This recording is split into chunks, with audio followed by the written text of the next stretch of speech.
morning. This is the Eager Beaver Show. You are listening to a True North Eager Beaver Media Incorporated podcast.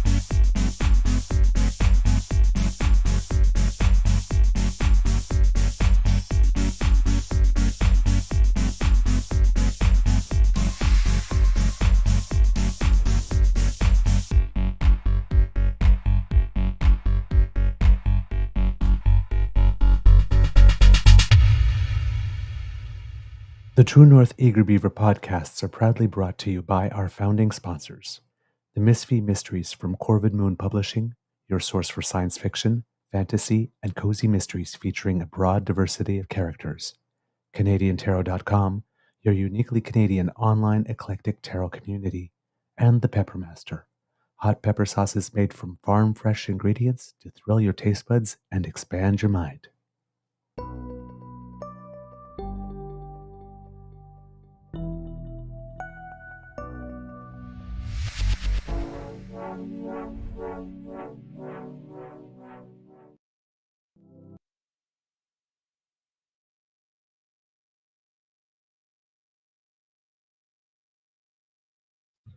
Forgot to turn the cameras on.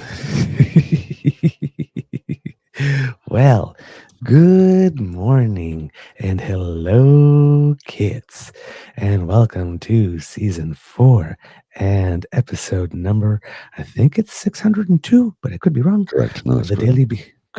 of the Daily Beaver Morning Show. 100% Canadian. I am your host, the Eager Beaver, pronouns he, him, hey, Mr. Beaver, and with me is, as always, is my good friend, Mr. Grizzly. Today, recording day is Friday, March 14th. Sorry, I'm tripping over my tongue here. 2025, and it's it looks like it'll be a bluer sky day today than it was yesterday here at the Beaver Lodge. So it was still a little grayish yesterday. But hey, we got sunshine in our hearts, right? Because we're getting off to a fresh start today. In case you haven't been keeping up. A big thank you goes to our podcast founding sponsors, the Peppermaster, the Misfit Mysteries from Corvid Moon Publishing, and PsychicTarot.com. Before we go any further, though, the most important thing we do every day. Mr. Grizzly, how's your mental health today, sir? Well, I didn't get to sleep until around 4 a.m., so I'm what you would call a walking zombie. Yeah. Gotcha. Walking zombie. I am doing well today. Yesterday, I was doing well until about 5 o'clock in the afternoon. For the kids, because I just told Mr. Grizzly, by the way, if you see the microphone is on this side today, if you're really paying attention, that's because everything is set up. We just have to test it. Which, of course, is going to mean 5 hours of screaming and yelling as things go wrong. But we just have to test it. Which is what happened yesterday, because I got everything set up. And then yesterday, for the first time, I was introduced to the world of Mac. After being PC forever. There's a learning curve. There was a lot of, where is everything? Yesterday. And really just silly things like Control-C for copying and then Control-V for pasting. It's another button that I have to use. And because I don't actually have a Mac keyboard, typing in French is very, very, very, very painful and long. So I might have to go invest in a Mac keyboard because being a Francophone, I do type and write in French a lot. So and having to press an E and hold it and then scroll for which accent I want and then continue the sentence really breaks down lowers the 80 words per minute typing rate. Especially in French, especially when you have to write like intéressé and there's 3 accents in one word. I guess I've always done it that way, so for me it's nothing new. Yeah. So it's a little weird. But hey, we'll get. I'm a beaver that's not too old to learn new tricks. So I just learned it's Pi Day. Oh yes, Pie. Pie. Little Homer Simpson. All right, kids and cubs, we got a show for you today. Because, well, like I said, it's a very big day. It's the passing of the torch day. Today is the day that Prime Minister Justin Trudeau, who still is Prime Minister for a few hours yet, will be officially stepping aside to make room for Prime Minister Mark Carney, who will be sworn in today, as well as his cabinet, his first cabinet, to take on the role of Prime Minister for however long it's going to be until we go into an election. Of course, Prime Minister is still Prime Minister during an election, but we're in caretaker mode at that point. And then we will find out. The two dates that are being thrown about are April 28th or May 5th. Who actually will be the Prime Minister for an extended period, let's just say, or a regular amount of time.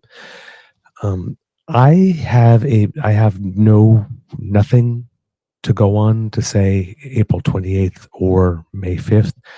I would probably think May 5th only because Easter is around April 20th, and people will probably people will be really busy doing planning, but try to have a little bit last moment long weekend time with some family before going full tilt, and they might want to leave themselves more than 8 days for the finishing touches after that little break, just to make sure that all the I's are dotted and T's are crossed, I would assume. So my personal thinking, just based on giving yourself enough time to make sure everything is just spiffy, would be May 5th. And my consideration for that would be, is given that I would expect it to be, if the election period is between 37 and 51 days, given that I expect it to be more closer to the 37-day side of things, you want to make sure that all your logistics are pretty much pat down, because you don't want to lose a day or two of campaign messaging to, like, why did that go wrong, or why did the plane not take off, or why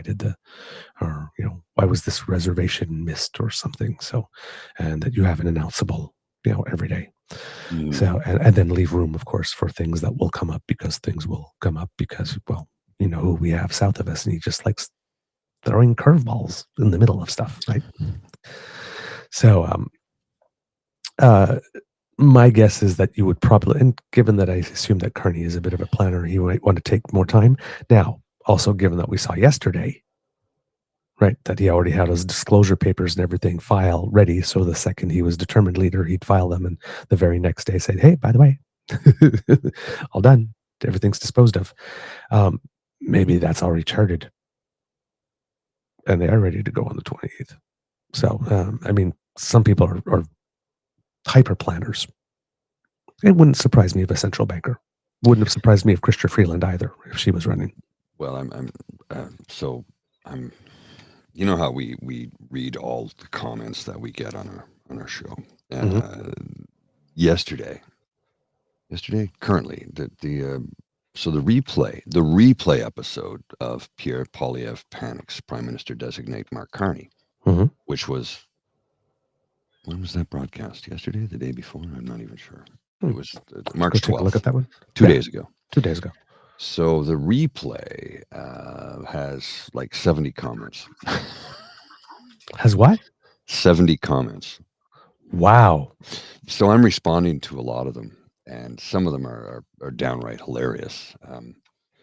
This is the one that kills me. I got to read this to you, and I'll read my response as well, because I think they're both hilarious. And I think you'll find them the same thing. So the one quote, 15 hours ago, this person posted this. He says, "You Canadians really think Carney will stand up to Trump?" In quotes. "We are laughing down south. We love Canada, but your last 9-year leadership was terrible. And if you continue that, it will be difficult to see you as a partner. If your left wins," I don't even know what he's saying here. "If your left wins, see you within the EU. We welcome a tough and capable leader for Canada. That is Pierre." So my first response was a bunch of laughing emojis and said, "Thanks for the engagement. Remember to like, share, and subscribe." And then somebody said perfectly. And my final response, which I just finished typing out a moment ago, it says, "You elected a reality TV show host and convicted felon rapist twice." The same felon wants to annex my country. Do not expect us to be nice, polite Canadians. We will push back against any threat to our sovereign nation. Mark Carney will be sworn in today, March 14th, 2025. He is vastly more intelligent and more experienced in dealing with large problems. Trump won't see him coming. Mm-hmm. Yep. It's going to be an interesting day. Oh, yeah. It's going to be an interesting day. It's going to be a very interesting day. So I thought, kits and cubs, that given the way things went down, and the Prime Minister didn't have a chance to have that great a send-off, that before we start talking about Carney and the issues, a little bit of news that happened today, because there was that meeting between Dominic LeBlanc, François-Philippe Champagne, and Doug Ford from Team Canada, and Howard Nuttlick and friends. And Nuttlick was very, very, very, very, very unhappy after the meeting. Didn't have a lot of nice things to say about Canada after the meeting. And there was a little press conference afterwards that might give an indication as to why that is. And it might have something to do with what Mark Carney said at the steel plant about first we're going to agree on respect before we have some future conversations about a long-term solution. I love that. Mr. Grizzly just popped up. I'm guessing this is Theo Mudakis. Cartoon. It is Justin Trudeau, I guess, sort of I can't read what the caption is. It says right there. The only Canadian who doesn't want Trudeau to go. Caption. And it's Justin Trudeau standing there looking like, oh, for Christ's sake. Well, Pierre Poilievre is grasping him around the ankles. Sort of like as would like a 4-year-old child when you have to go to work and they don't want you to go. Yes, that's exactly what it is. Daddy, it's been his raison d'etre for the last, 7 years? Without you, who am I? Don't leave. Literally. I hear Whitney Houston in the back. I got nothing if I don't have you. Well, I want to thank the news for sending that to me, and she also sent this one. This one's pretty cool too, because it is Pie Day. So there we are. We're both having a slice. Oh yes, a slice of pie. I like that. Having a slice, yeah. Well, you're having a slice, and I think I'm about to eat the whole pie. To be honest, he's looking at me and says, "I'll let you have one slice. You have that slice. I will watch you enjoy that slice, and the rest of the pie is mine." That's what that is. Mine. I love that. Oh my God, I love my hair too. I've got the screen on the side there, so I can because I'm set up and I got the 2 monitors again, so I can look at stuff. So there's like a 30-second delay based on where we are or something based on what's on screen. So I just turned around and it's like, ooh, animated beaver is rocking some good hair today. Thanks, I like that. Thank you, Kit Uncover, for that. I want to address something real quick before we get into the meat of the subject for today, because I think this is important for people to understand this. And we did touch on it, I think, lightly recently. It's about Columbia University student Mahmoud Khalil. He has a green card.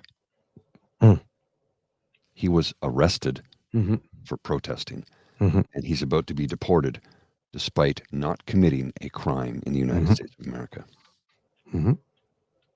This is the first of many to come. Maybe not even the first. Well, the first. Who knows? The first that we know about of somebody being arrested for not committing a crime and about to be deported when they've done nothing wrong. This is the first one we know of. There's probably going to be more. Welcome to 1933 Germany. We told you this was going to happen, and it's happening. We told you this. Yeah, we and yesterday, sort of like when we were talking about those stories, right? Because there's the requirement that every 30 days, if you are in the United States and you're not a citizen, that you register. And for a lot of people, there's going to be some fingerprinting and taking photos and, a whole lot of databasing and making a very detailed list of people that need to be monitored. Well, we know what happens when people start keeping those kinds of lists. According to this, the ICE team claimed that he had fraudulently obtained a student visa card to attend Columbia University. When told that, in fact, he is a green card holder and therefore had no visa that could have been fraudulently obtained, they carted him away anyway. He's married to an American woman who was 8 months pregnant. Yeah. They're gonna deport a man who has every legal right, rhyme, and reason to be where he is. Hmm? They just don't like what he had to say. Yeah. And there's other things. There's a story of a 10-year-old girl who is getting who had just got brain cancer surgery and whatnot, and deported her with their family, even though she was still in hospital. And then the story that we brought to you yesterday, and that's why we're talking to you about that thing. This rule is not being very, very, very, very publicized. So there are probably some Canadians or foreign nationals, because it applies to everyone there right now, who maybe don't even know that this has happened. I guess, and 30 days will pass. What will happen to them? Because they haven't registered. And there's a lot of people out there saying, like this, well, okay, that won't happen to me. I mean, the United States won't detain me for no reason at all, just for a mere visa issue. I mean, I'm white and I'm Canadian. Well, we showed yesterday that that's not the case. And in fact, they even violated her rights, because she should have had the right to say, well, okay, sorry, okay, well, if you're not going to let me in or detain me, if the visa thing you say is not all right, I'm just going to stay in Mexico and buy a plane ticket and head back to Canada that way. They did not allow her to do that. Mm-hmm. So if you are in the United States right now, or if you know somebody who's in the United States right now, please, please, please tell them that they need to do that, because when 30 days are up, there's going to be a whole bunch of people who didn't hear about this, who did not register, and they're going to be in for a world of trouble. We don't know when she's going to be released. They probably will not even be offered a chance to say, well, your visa's up, so you have 24 hours to get on a plane, or 48 hours to register things, get on a plane to be back to Canada, show us you got a plane ticket and bought it. Yes, they'll probably just take them. They've done it before already. Oh, yes. So, and what better way to put a little pressure on a nation during a trade negotiation than having a whole bunch of its snowbirds? It's we're in a very strange, bizarre timeline. I don't even know. So, White House press secretary. Yeah, I wouldn't even consider these things normal, but I have to rewire my brain to work. Like, what is the worst possible thing that I think could happen, and that amplify cube that, cube that, right? Like this, and then throw on a layer of super special cray or vindictive or whatever on there, like extra cruelty. Well, the guac is not extra on this one. White House Press Secretary Carolyn Leavitt, I don't know how to pronounce her name, and I apologize if I butchered it. She is an idiot. She angrily accused Khalil of siding with Hamas terrorists who have killed innocent men, women, and children. That's in quote. She accused him of deliberately disrupting classes at Columbia, making Jewish American students feel unsafe. Jewish American students? I thought American... Anyway. And said he had disrupted pro-Hamas propaganda. He had distributed pro-Hamas propaganda flyers with the logo of Hamas. She claimed to have copies of the flyers in her possession, but opted not to share them with reporters in order to safeguard what she called the dignity of the White House briefing room. Oh, that's fucking rich. Along with more than 12 million other green card holders, Khalil is entitled to exactly the same legal protections as full American citizens, including, crucially in this case, the freedom of speech guarantees contained within the U.S. Constitution's First Amendment. Political speech is entirely protected in America, and whether they are demonstrators, activists, journalists, or purely private figures, permanent legal residents have, until now, enjoyed the same constitutional protections as U.S. citizens. Remember what Tommy Tuberville said yesterday? lock them up, throw them in jail. It is well underway, folks. Well underway. America is a fascist state run by a talking head reality show, 34-time convicted rapist felon. It is only going to get worse from here. Project 2025, that he said he knew nothing about, which is a crock, because everybody who wrote it used to be in his cabinet or were surrounded by him or had worked with him or were part of him. It's well underway, folks. Welcome to Gilead, because that is what the United States of America is. It is a fascist theocracy, and it is changing in front of our eyes by the second.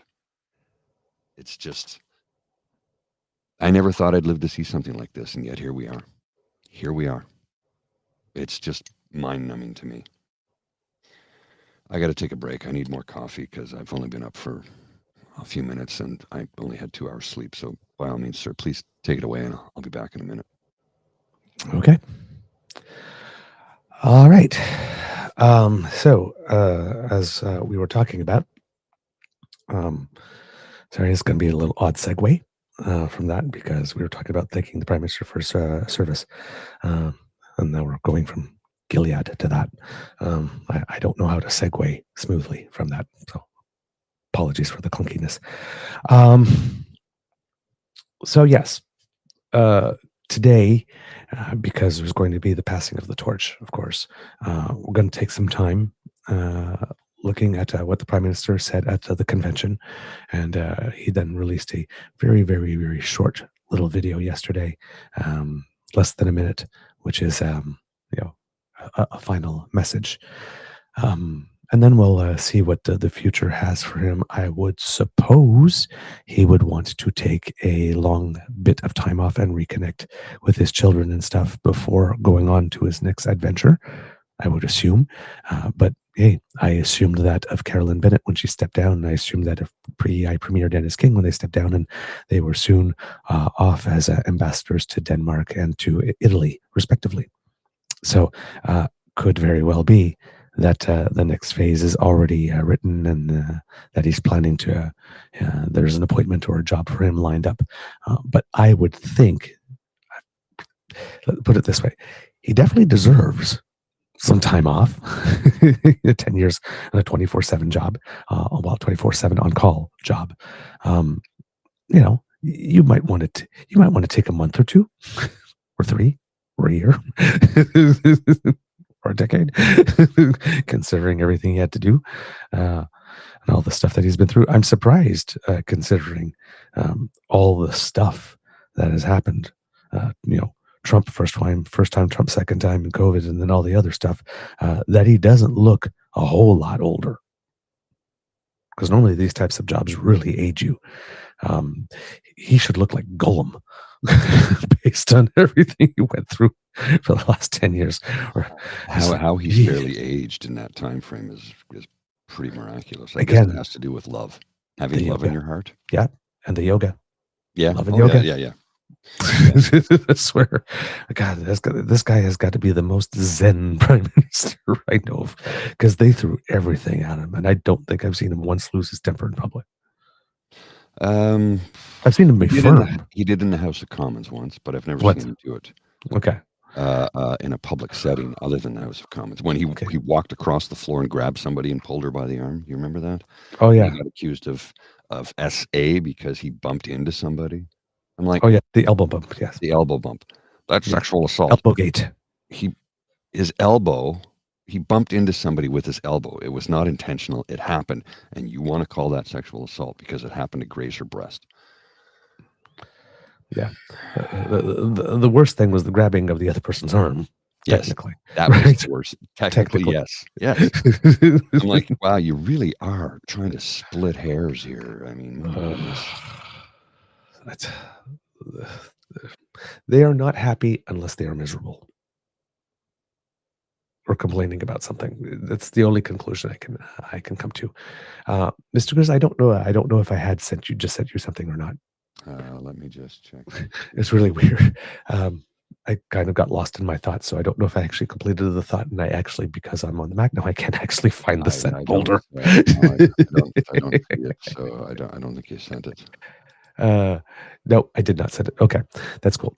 I thought I had, but I did not. So we're looking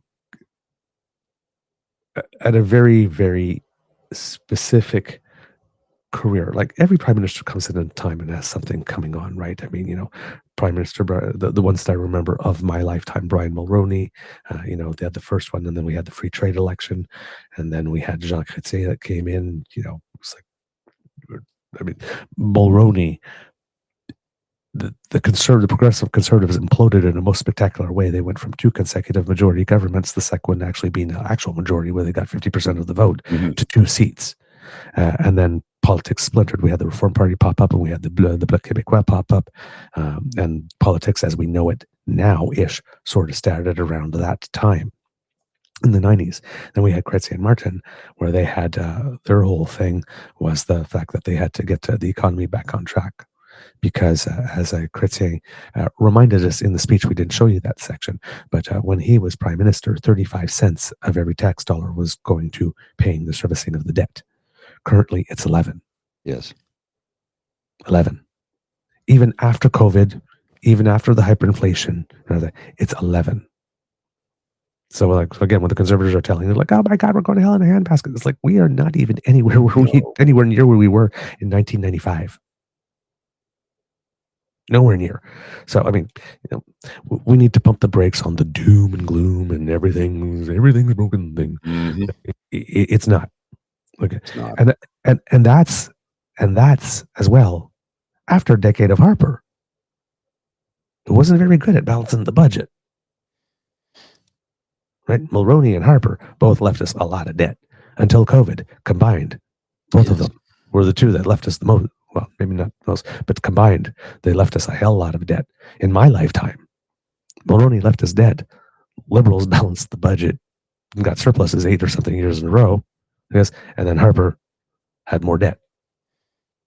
Yes. Like this, which you can give him a bit of a pass on because there was an economic crisis. But unlike this government, who got us out of a way worse economic crisis, actually managing the soft landing, this guy decided he needed to cut stuff faster, thus prompting a second, very short but mini recession. Now, we do need to look a little bit closer at the balanced budget that was handed to Harper. I cannot stand him, and I think he did irreparable harm to our country. Mm-hmm. But the way that budget was balanced was they handed a lot of things down to the provinces. Oh, yeah. There was a shell game there, right? Absolutely. So we can't hail True as being this great, because of how what I'm looking, facts and fairness and truth is what we do on this show. And as much as I hate Harper, yes, he was handed a balanced budget. However, the way they balanced the budget was a shell game. They did hand things down to the provinces. So it was not exactly the thing that a lot of people like to say it is. I'm going to push back a little bit on that because there was some transfers to the provinces, absolutely, I guess, and put the provinces in a bad state. Yes, right, absolutely, yes. But by doing those things, we saw many years later with COVID, the federal government had the margin to take on all the costs for the provinces of keeping everybody whole. Mm-hmm. Because in normal times, you would have expected every province to do that through their welfare program or something. Keep people, I guess, but we use the national EI program. Correct. I guess, and then the federal government borrowed and borrowed and borrowed to keep the provinces, and borrowed and borrowed and borrowed to keep all of us whole because the federal government knew that it could borrow at a much lower rate than we do. Had a AAA rating behind it, so it had preferential payback terms, and because they're a federal government, infinite time to spread it out, to amortize the pain. Unlike us, who would not have had that ability. So there are trade-offs at that time, yes, and provinces are still dealing with that, right? Our subnational debt is pretty big here in Canada compared to our national debt. Yes. But having cleaned up our national debt does allow us to come and give a hand when needed. And, we could probably borrow against it and fill the thing that probably wasn't done as well after is that when we got out of that situation, well, was to fill the hole that we had created. And again, to give Chrétien Martin credit, their policy, once we got back after making that cut, was any surplus, 1/3 went to tax cuts, 1/3 went to new programming, so filling that hole, right? And then 1/3 went to debt repayment. So like this, which would free more money to then be able to put in those programs every year that you made debt payment. And then Harper came and blew all that up by offering a GST tax cut, 2%. Yes. Just blew the surplus. Done. Gone Done. in an instant. Yep. And I don't know if anybody of you, all those years, 2 cents on the dollar, unless you took all those 2 cents and put them away somewhere, maybe you were able to afford a trip at some point. But since nobody does that, how much real tangible, what were you able to do with that money, right? Getting 2 cents every time you spend $1 here is not the same as somebody giving you $2,500. Correct. At one point you can do something, right? Drip, drip, drip, drip, drip. So how useful that really was. Yeah. It's questionable. Yeah. But then we had the Harper era, right? And they did have that economic crash and they did have to get through it. They didn't do great like this, but they did okay. But they didn't do great. And they certainly pretend that they didn't see it coming. Which again, to this day, I will not believe because my financial advisor told me to get out of everything U.S. about in June of that year. And then the crash happened in September. And the reason that's BS is because finance ministers get 3-month rolling numbers and get projections and whatnot. So they saw the inflection happen about 3 months, which is why they called the election for early September. And then they got the majority. And then a couple of weeks later, the crash happened. And then you'll remember Jim Flaherty, who the Conservatives right now are saying that Mark Carney is trying to steal valor and credit from. You'll remember that Jim Flaherty stood up in the House of Commons and gave his fall economic statement and said, hey, the only thing that we need to do to help the economy is offer this type of tax cut and cut the per vote subsidy for all the parties. I guess, and we'll be fine. Yeah, totally fine. And then a couple of weeks later, sorry, we're not going to be fine. Actually, there's actually going to be a deficit of $35 billion. And then a couple of weeks later, actually, it's going to be probably closer to 50. And we didn't see this coming. Yeah.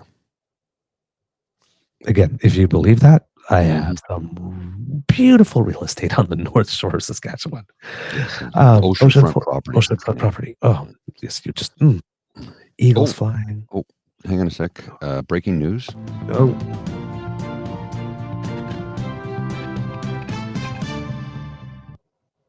Former McDonald's employee opens a car dealership.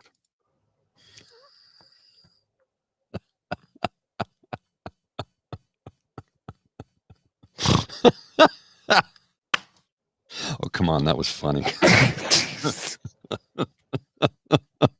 Broke the beaver. Well, what I find very funny about this, somebody said to me yesterday, wait a minute. So the Republican president who, extreme right wing, blah, blah, blah, Gilead. Yeah. She goes, he is now trying to get his supporters to buy electric cars. He just raised the cost of with steel and aluminum tariffs. But aren't electric cars for liberal left-wing cuck soy boys? And he doesn't drive. And he couldn't drive. And he couldn't drive even if he did drive because he doesn't know how. Well, no, but if he knew how, he still couldn't. Well, he's the president. He could drive around there. Yes, around. He could drive around the building. Biden did that in a Jeep, drove around the White House lawn. Yeah, that's the only thing you're allowed to drive, and the only place you're allowed to drive is there. Yes. Yeah, the Queen does that too. Well, the Queen did that too around Buckingham Palace. It's like, I need to drive. Yes, I just need to. Yeah. He doesn't know how to drive. He's never driven a vehicle in his life. Oh God. Jeez. But I mean, it's like the irony of that. This Yeah. the guys who like to roll coal and do all that shit. Now he's urging them to buy an electric car. Oh, do you know why? Elon gave him $100 million the other day. God. Yeah. All right. Okay, enough about the Americans for now. Sorry, I had to. I needed to inject a little humor in there because, and I'm only running on barely 2 hours sleep. So that's okay. I'm all over the map. So we get past the Harper era.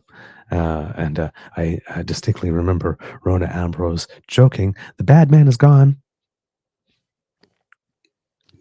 It was funny because it was true. But he didn't fully leave now, did he? Eh? Damn. Anyway, then we get the Trudeau years. Right? And comes in sunny ways. A lot of people turn around and go, "What happened to the sunny ways?" Well, we had a pandemic. Mm-hmm. One. Right? Then we got Trump. So we had about one good year with Obama. And then somebody decided to shoot a plane out of the air. I think that was Iran. Yeah. Which Harper left us a beautiful mess there, having no diplomatic relations with Iran. So we couldn't really do anything to advocate for the Canadians and permanent residents in Canada. We had to rely on other nations. Thank you, conservatives, for that. Mm-hmm. They got a one-day press story making a statement. We walked out on Iran and then hobbled our ability to negotiate or advocate ever since. Because you always stay diplomatically. Unless something is like absolutely horrendous, you stay because you always need to maintain that line of connection. And then there was the Wet'suwet'en. Yes. Blockade that happened right after that. And then, so all of a sudden it just became plane out, and we were thinking, okay, plane falling out of the air, falling out of the air, being shot out of the air. Shot out of the sky. Indigenous Canadians making a rightful statement, but yes, that is causing some disruption, getting the attention of the federal government, and then all the other stuff started to happen. All of the COVID and the Trump and then I guess so. Those again. There wasn't a lot of time for sunshine, unfortunately. Despite that, right? Yes, probably more of a socially progressive tenure, probably the most socially progressive prime minister we've had, probably in history. There might have been some that were more back in their times. For their time, I'm sure that when they brought in national Medicare at the time, that seemed extremely socially progressive because, well, doctors were very much against it at that time. But and very transformative, of course. We've mentioned on the show all throughout the years different things that he's touched upon, bringing back the census and lifting the kids and families out of poverty. Correct. And making made a thing, legalization of marijuana, inclusion of transgender Canadians as charter protected. On the basis of gender identity. And of course, they were charter protected as humans before, but on that specific basis. I was sent an article yesterday. This has to do with it directly deals with the PM, and I just sort of went, this can't be. It's from the Western Standard, saying that the Prime Minister spent $11 billion on gender reassignment surgery for foreigners. I'm like, 11 billion? 11 billion. Hey, look, maybe 11 million, but 11 billion? We would notice that. Yeah. And Pierre Poilievre would be all over the news with that, screaming. Everybody would be over the news with that. Everybody. That's a big number. Well, first of all, the news would be that there are that many transgender people. 11 Wait billion? a minute, transgender people are more than 0.4% of the population? 11 billion? I'm like, sorry. The person who sent me that, I just said, this is from the Western Standard. Their reporting is dubious at best, and I'm being polite. I mean, the surgeries aren't cheap, but I mean, 11 billion? Just, the lie was too big, buddy. Too big. That would be front page headline news. Yeah. Everywhere. 11 billion. And the only one who ran that story was the Western Standard. You're telling me that Post Media, the American-owned right-wing conglomerate, wouldn't have plastered that everywhere? Sorry. Cite your sources, because I don't believe it for a split second. Oh, no. Come on. That's just ridiculous. I don't believe it. It's 11 billion? Come on. We would notice that. Yeah, we would. We would notice that. I mean, how much does gender reassignment surgery cost? I don't know. But if they spent 11 billion, let's say it costs $1 million per person. And that seems incredibly outrageous in Canada. Let's say it costs that much. 11 billion. Mm-hmm. So apparently everybody on Earth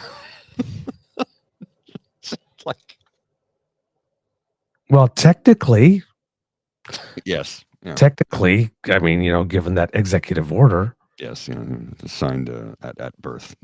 Yes. Gender assigned at conception, sorry. Gender assigned at conception. So I'm a trans man, as are you. Yes. Yes. Madam President Trump told us so. Yes. Yeah. And then when folks get mad at me for saying that, I'm like, this is scientifically proven. It was proven in 1973. This is not some new right-wing or left-wing conspiracy. It's real. This is a real thing. Yes. It's real science. Indeed. All right. So I think now it is there for you, Mr. Grizzly. So we will show the Prime Minister here first, talking to members of the Liberal Party when he was making his final speech after being introduced by his daughter, Ella Grace, who did an amazing job, as we showed you already. And this is what he had to say on the last night. All right, this is the daughter of Justin Trudeau. She is, I believe, 16 years old. I think you might have to fast forward a bit because I think they have her first. Dad. Oh yeah, sorry. On this clip, Apologies. yeah. I didn't realize that.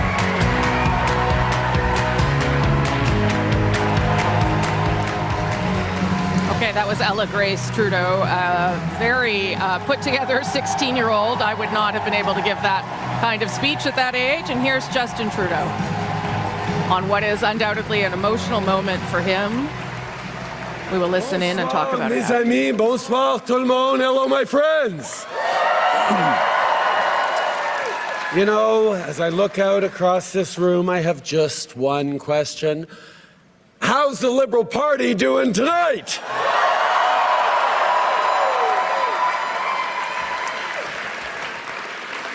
Ella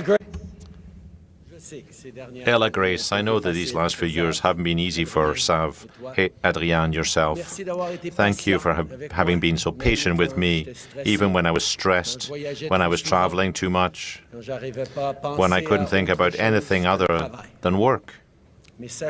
But please know that in the most difficult times, you inspired me. You gave me courage. You reminded me that I should focus on what was really important and not what was just urgent. Being Prime Minister of this country has been the honor of my life, but I'm so looking forward to redevoting myself to my most important role, that of father. I'm proud of the three of you, and I love you above all. Gotta love that. Now, sit down. Now, I can imagine that you're all expecting me to stand up and talk about all that we've accomplished together. And don't get me wrong, I am damn proud of what we've done over these past 10 years for the middle class and people working hard to join it. But tonight is about our future as a party, as a country. Now, I know that we as Liberals, as a government, often get criticized by our friends for not taking a victory lap after we get something big done.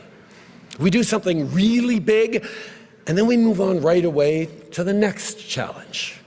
Because as progressives, as Liberals, we know there is always more to do. So it is important to take the time to reflect on and share the big successes. But not tonight. Not tonight, because when Liberals gather, we're always focused on just one thing: the work that still needs to be done to build a country that stays worthy of all Canadians.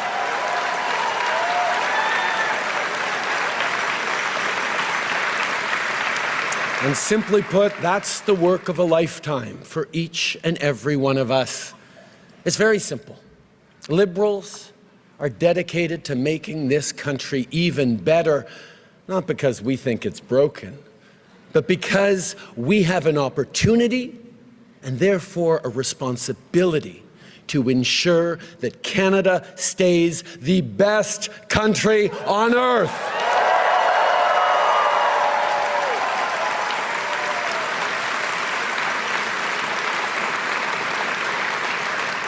Now, these past 10 years have been challenging. Crisis after crisis has been thrown at Canadians. But through every crisis, Canadians have shown who they are. We've pulled together, we've stood up for each other, and every single time we've emerged even stronger.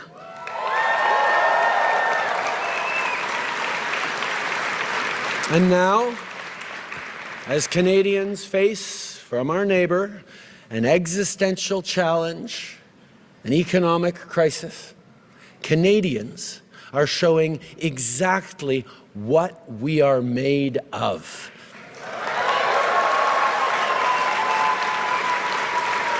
Canadians are showing what it is that makes us Canadians, not by defining ourselves by who we're not, but by proudly embracing who we are.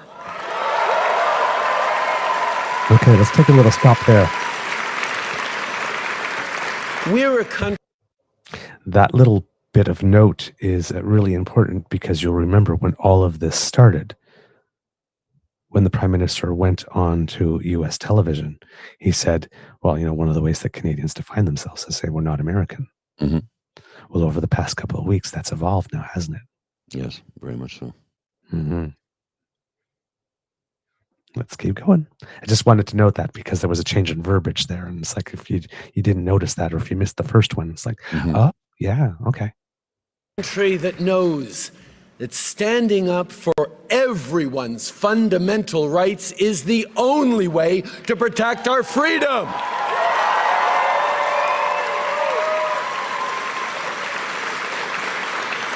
We're a country that believes no one should be left behind and that everyone should have a real and fair shot at success. We're a country that refuses to accept the false choice between a strong economy and a healthy environment. We're a country that embraces reconciliation and Indigenous peoples as true partners because it is the only path to a shared, prosperous future.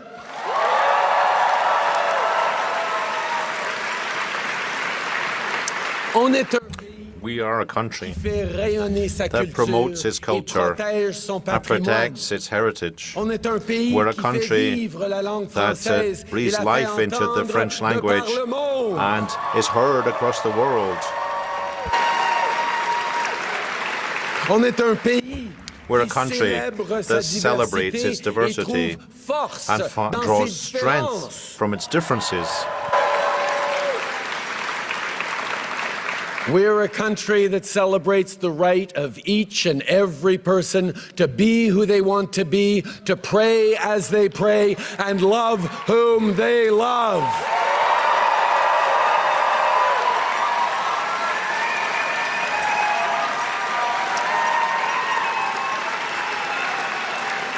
We're a country that will always defend a woman's right to choose.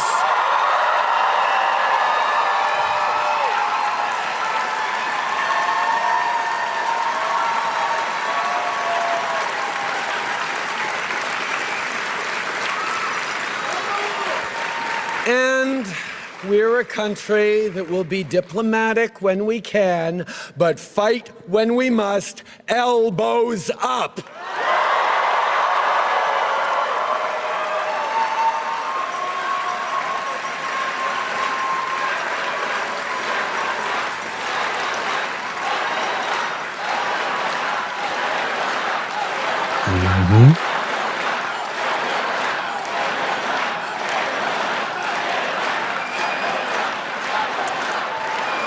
But you here in this room, and our fellow Liberals watching across the country, you know all about fighting with grit, with determination, when the going gets tough.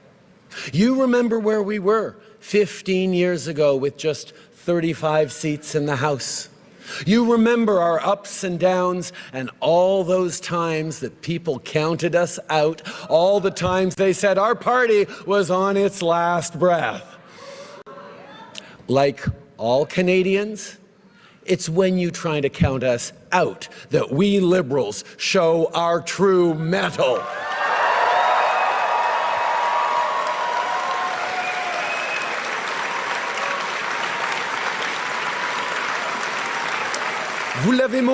You showed this in 2015, 2019, and again in 2021. You mobilized. You knocked on doors. You did it in the rain, in a heat wave, in the freezing cold. You did it in the middle of a pandemic, wearing a mask. You fought for your country, and you changed it for the better. You know, a party is more than just a name, a logo, a leader. It's all about you. You who carry the hopes of Canadians day in, day out. A country is more than a flag and a territory. It's a vision which is built gradually, day after day, between friends and neighbours. And I'd like to thank all those who have been there to build this vision together. I'm thinking here about my first volunteers 18 years ago, those who have been there since the start. Rennes, Louis-Alexandre, Stavroula, and others, so many others. I'm thinking about the grocery store parking lot in Papineau, when we talk to people to rally them to our cause, to our movement. Tonight I'm also thinking of two friends in particular who've been there with me and for me every step of the way for close to 20 years. The extraordinary Adam Scotty and the unstoppable Katie Telford.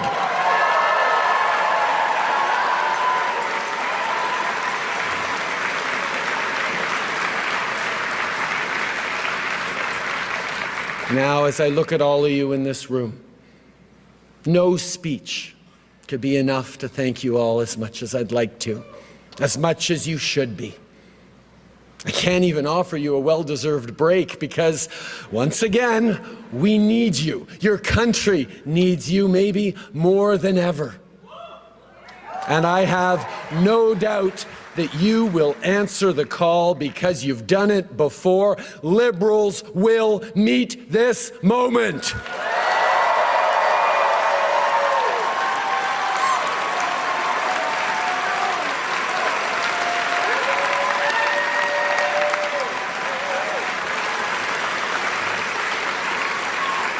And make no mistake, this is a nation-defining moment. Democracy is not a given. Freedom is not a given. Even Canada is not a given. None of those happen by accident. None of them will continue without effort. It takes courage. It takes sacrifice. It takes hope and hard work.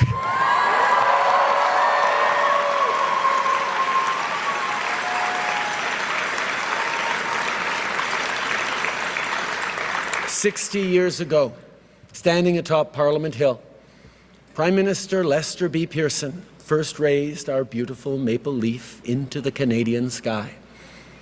It was much debated at the time, but Pearson knew well what we all know now, that our flag would serve as a unifying symbol that would define the next chapters in our national story.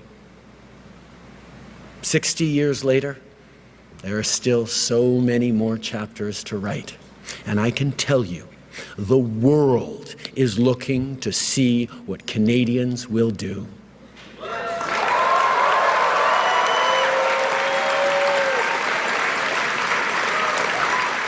So let us not dwell on all the great things we've achieved over the past 10 years. Let us aspire instead to achieve even more over the next 10 years and the decades to come. Let us remain steadfast, defiant, and united. And let us not just think about our party, let us prove our love of country.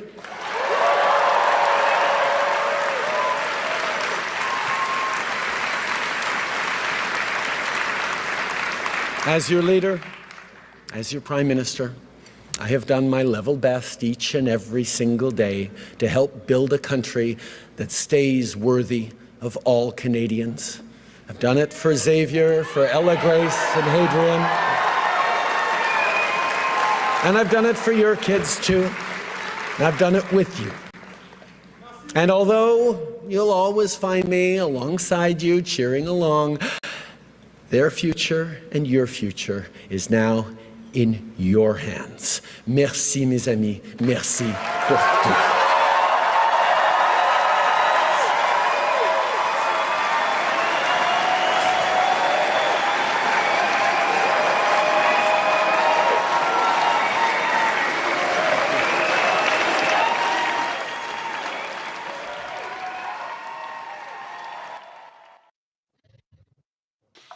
So, figured I'd let that run for the most part uninterrupted. Mhm. Respect. Well, I mean, it's his farewell speech. Did you know the last thing he signed? The last thing he did while in office? Last thing he Do tell. tabled? Effective, I don't know if it's immediately, but very, very soon, he changed the banking regulations for the better of Canadians, because banks have been taking advantage of Canadians for about 50 years, doing something that is rather nefarious. And he has changed the rules. NSF fees are now capped at $10, and they can't give you two in like two in a 2-day span or something like that. I read about it yesterday. Really? Yep. And also, banks have to report all NSF fees collected and how much money they made. And it's, oh yeah, he really slapped them hard on this one. Look, it has long been known, and there's been stories. I think there was a story about 10 or 15 years ago in W5, or it might have been 60 Minutes. I can't recall exactly, that banks intentionally NSF checks all the time. So let's say, for example, if you get paid every second Friday or every second Thursday, and on that day, you also have your mortgage payment and your car payment coming out of your account, but you've run a little Okay. dry because, things are a little patchy. What they would do is, even though your paycheck has been deposited into that account at midnight the night before, they will hold it to the end of business day and NSF your mortgage payment and your car payment and charge you $100 in NSF fees and then clear your check. Huh. Banks have been doing this for decades. It's a huge profit margin for them. I'm not making this up. This has been reported. There was a television program. It was either 60 Minutes or W5. I don't recall. But it happens on both sides of the border. It's been decades that banks have been doing this. So yeah, he changed the rules so that banks can charge no more than $10.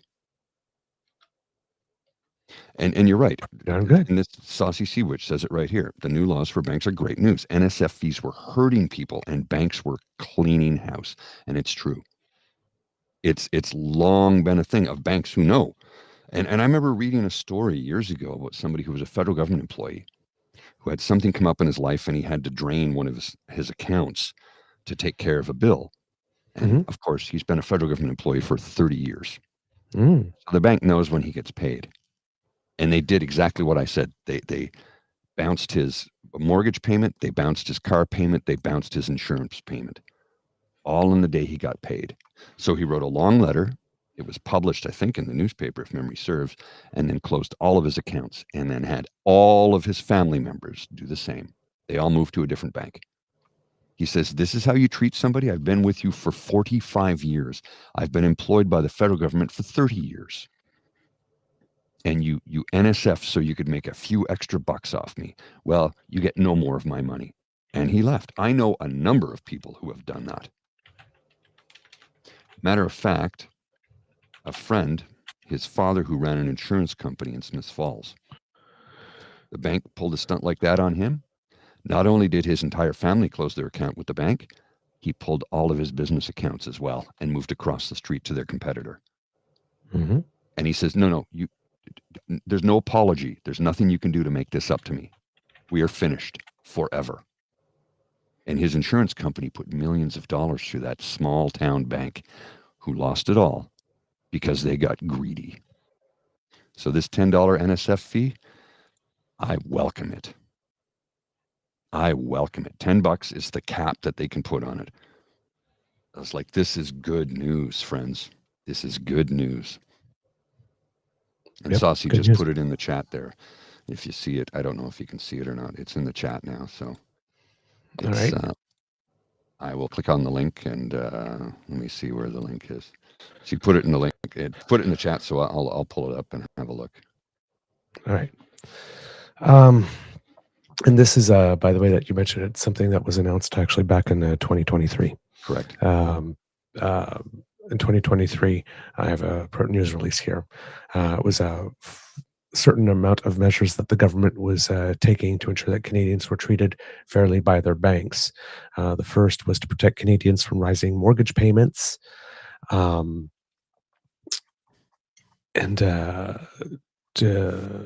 it was to direct banks to work proactively with mortgage holders at risk of default on their principal residence to provide tailored mortgage relief. The second one was to make banking more affordable for Canadians by ensuring that there are more low cost and no cost account options from Canada's banks, so that you can actually have a bank account where you don't have to pay like a ridiculous fee every month. Exactly. And the fourth measure announced was find ways to support Canadians who believe that they had been treated unfairly by their bank by designating an independent and transparent not-for-profit organization and called the Ombudsman for Banking Services and Investments, which would be a single external complaints body for Canada's banking sector. So they established that. And in that mix, the third thing was the government is making progress in cracking down on junk fees, starting with NSF fees charged by banks, which particularly impact low-income Canadians. This is the thing. Those of us who struggle to get by always pay the highest price. Yep. Because we can't fight back. Yep. Says the Deputy Prime Minister, that was Chrystia Freeland at the time, has issued direction to lower NSF fees, and update on this work and further actions to crack down on junk fees will be announced. Yes. And now I guess they weren't maybe doing as well as the Prime Minister wanted, so left them with a little parting gift. I think it's a pretty damn good one, to be honest with you. I think, when we're talking affordability, Mm-hmm. why not? And that's like I said, a good little piece of news to leave people with as you're passing the torch. Hopefully it will get enough play, because that would so that people know about it. But yeah, very good. I like that. All right. So we have the Prime Minister not taking a lot of time to talk about successes, making the point that why gloat? Well, no, not why gloat as well, but it's a criticism of liberals and Democrats, and and all over. It's like, you do something well. It's like, a conservative politician will put the toast in the toaster right like this, and like hold a big celebration, put signs, and put memes, and look what I did, and like this. Whereas Democrats said, Expand okay, upon me. great. I successfully made toast. Now let's pack your lunch, and then let's get you to school, and then let's make sure that you learn well, and then let's make sure the house is clean, and then let's make sure we just move on to the next thing. Mm-hmm. Because as the Prime Minister said, there's always work that needs to be done. So great, we did that. Okay, now what? As opposed to, hey, we did that. Well, and this comment from Mr. Shaw, I don't want to mispronounce your first name, sir. It's IBAD. I don't know if it's Abad or Ibad. I don't want to mispronounce it. So, Mr. Shaw, he's like, the guy made sure he served the people. And what are conservatives doing? Increasing ads against Mark Carney. Mark Carney. It explains an awful lot. You are correct, sir. It explains an awful lot. Yep. Just saw a comment in the chat going by someone who I don't think is a regular viewer. Mentioned, well, polls change every day. Well, that's the whole thing. Polls do change every day. They measure how you feel at a certain point in time. Once time changes, how you feel can change. I mean, the fact that polls changes every day, as they are designed and supposed to do, if you do a poll every day, does not mean that the value of what the poll is saying, what the overall trend is saying, is invalid. It's just what polls do. But that's not a counter argument. It's not an argument. No. It's merely a statement of fact. Well, and the funny thing is, the last few years we've been with the lead that the Conservatives have had in the polls. People go, look at the polls, look at the polls, look at the polls. Now it's like they change every day. Yep. And the entire time we saw that, we never said these polls are wrong. No, we never argued. All I said was, I don't give a damn about polls. I've been saying that for years. I will continue to say that. I'm not a fan of them. You know that. I do, and I am. Yeah. But again, I had the benefit, right, when I did my university studies in communications, of taking some courses in quantitative and qualitative analysis. Mm-hmm. So I've developed an appreciation for them because I know what they are and what they are not, right? Which is why when I interpret them, when I bring them to you, I let you know. And I'm very rarely wrong. Like when I said a couple weeks ago, you could look at these things. I've been telling our audience for a while. It's like, those polls are there, but in an election period, as you get closer to election, there's a kicking the tires period. And then there's a part where the band narrows naturally, and then in this case, there was an opportunity for a earth-shattering change, not getting a President Kamala Harris or Joe Biden at the time. Again, a renewal, a second term. Right? We all knew that Trump was running again, and we all knew that Trump could win. Mm-hmm. So. We'd actually said, if memory serves, I said he's probably going to win. Probably, at some point, I said he's probably going to win, and it's disturbing, but there you have it, Yeah. So I mean, and that's why, sometimes we bring you individual numbers like this, but we tend to deal more with the aggregates. We bring you individual numbers, like around these times, we're going to bring you more individual numbers just because they're coming in fast and furious, and we have an overall narrative of everything moving in one direction at this moment. Should there be a stop to that, right? We'll bring you that. But right now, I mean, again, unless you're going to do the, deny the obvious evidence that your eyes are showing you, when you look at them, I mean, it's a hockey stick. Mm-hmm. The Canadian numbers, the Liberal numbers are like a hockey stick, and it's been sustained over 8 or 9 weeks. I mean, there is something happening, right? There's no doubt. And then you can just tell by the general behavior of people around. We keep on telling you on the show, look for new behavior. We're seeing a whole lot of new behavior from the Conservatives. Just saying. New behavior doesn't happen for no reason. Something prompts it. So, I guess I don't have access to their internal numbers, polling numbers. Mm-hmm. I only have access to the big, broad ones. I know they're not as good and perfect as the internal ones. But if there's internal polling coming in and people suddenly are changing their behavior, and the way that their behavior is changing is not more quiet, calm confidence, but a little more, my deductive reasoning skills lead me to believe that those polling numbers are probably not great. Well, again, I don't have access to them. According to a study by the Angus Reid Institute, Liberal leadership candidate, well, he actually is the Liberal leader, he's the Prime Minister as effective today, he leads Pierre Poilievre in net favorability by 28 points. Yep. Well, unfavorability of Poilievre is now at an all-time high. And again, Carney leads Poilievre in net favorability by 44 points among women and 43 points among Canadians aged 18 to 34 years age. Right. 34 years old. So it's, I mean, yep. Well, he's the only one actively speaking about doing something for young Canadians. Correct.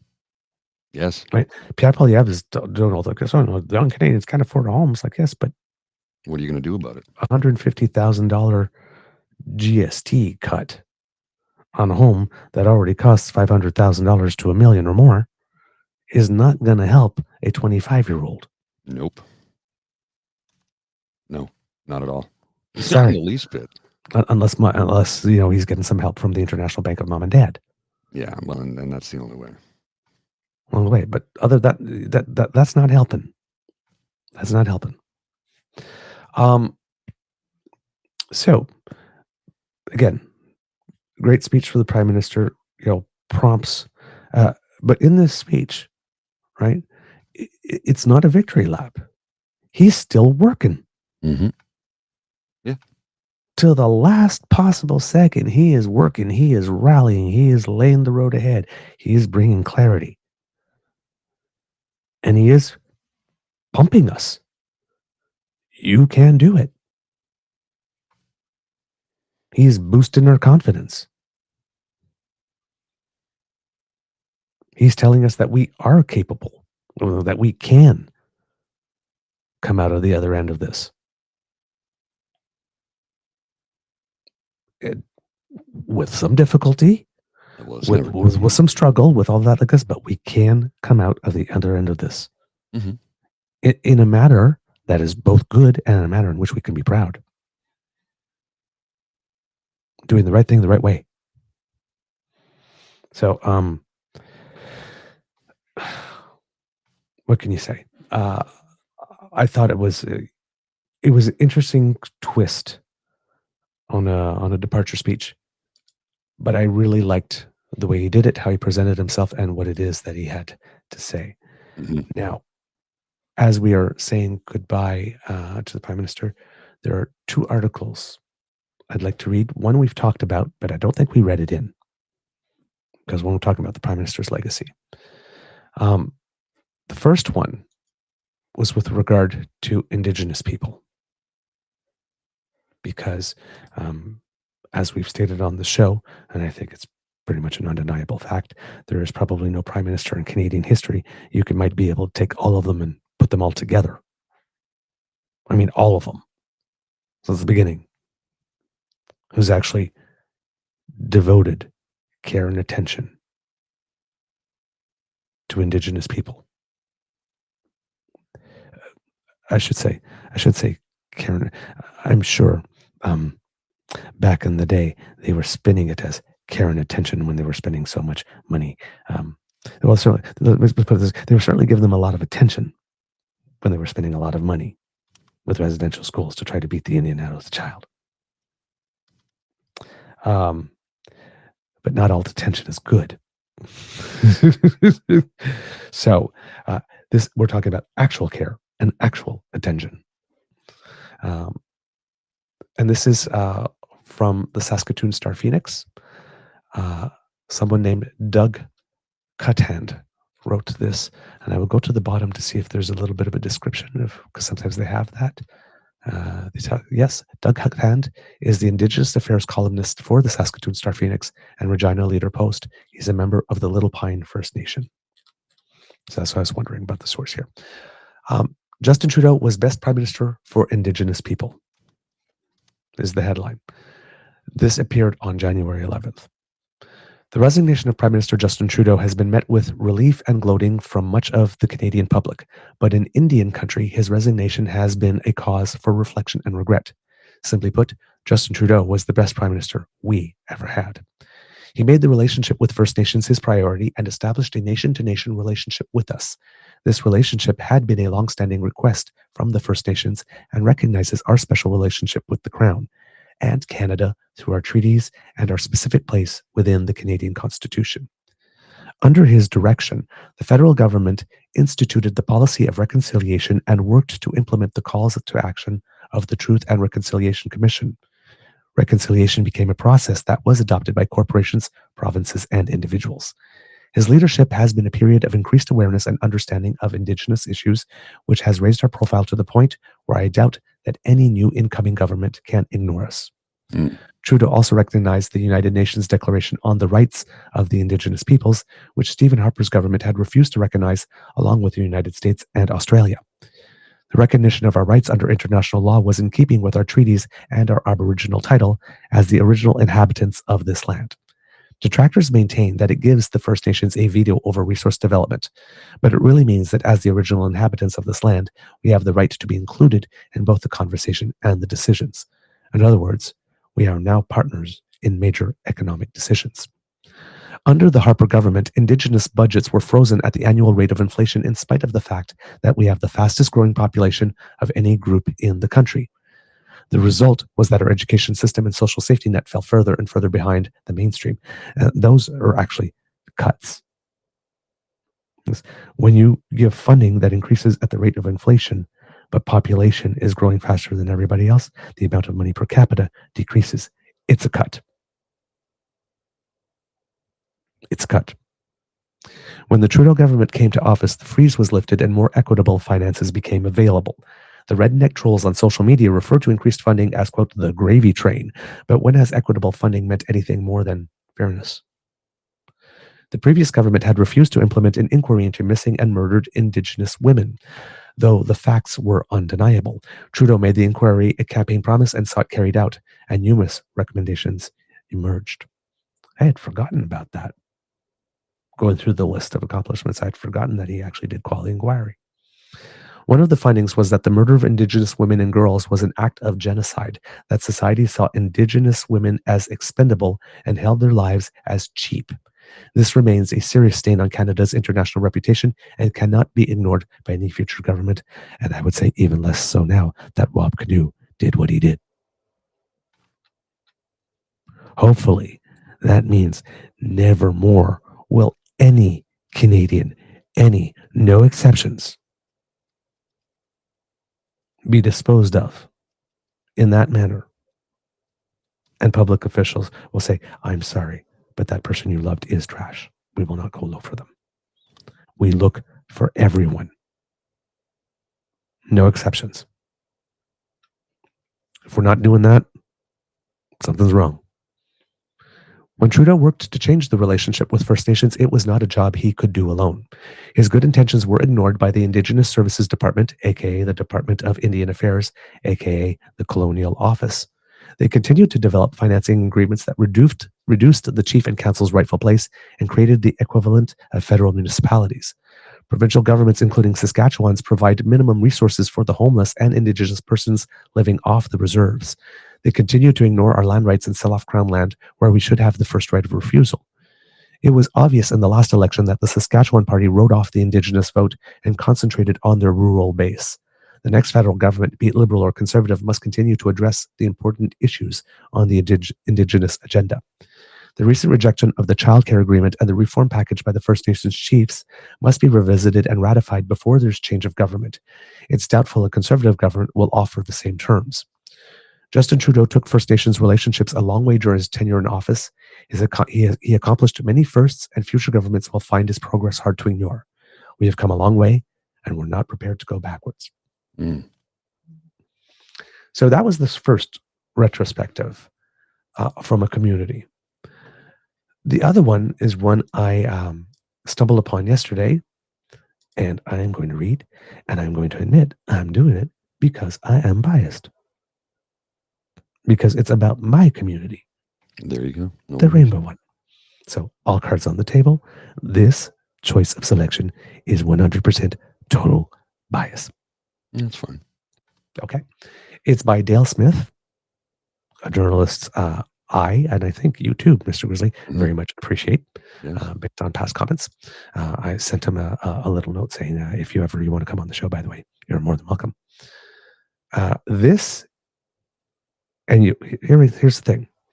I believe, if I'm not mistaken, that Dale Smith is an out journalist. I don't know. I don't know. I don't know for sure, but I believe this appeared in Extra. Not because a journalist has a piece that appears in Extra doesn't mean that they're a rainbow. I believe, I do not know. Mm-hmm. Okay.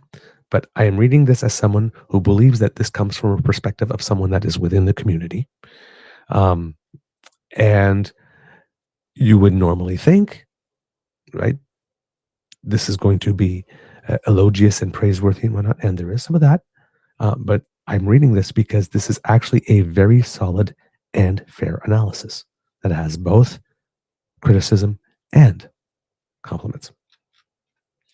On August 4th, 2015, then third-party leader Justin Trudeau was flying to Vancouver to attend the Pride Parade when Stephen Harper surprised everyone and called the election early, opting for an 11-week campaign in the hopes of blunting pre-election advertising over the summer and exhausting his opponents with such a long campaign. The other reason to do that is that he thought if the Prime Minister was in Ottawa, he would be able to have a good launch. That didn't really work out for Steve. Trudeau decided that he had committed to being at Vancouver Pride, and that's how he was going to kick off his campaign.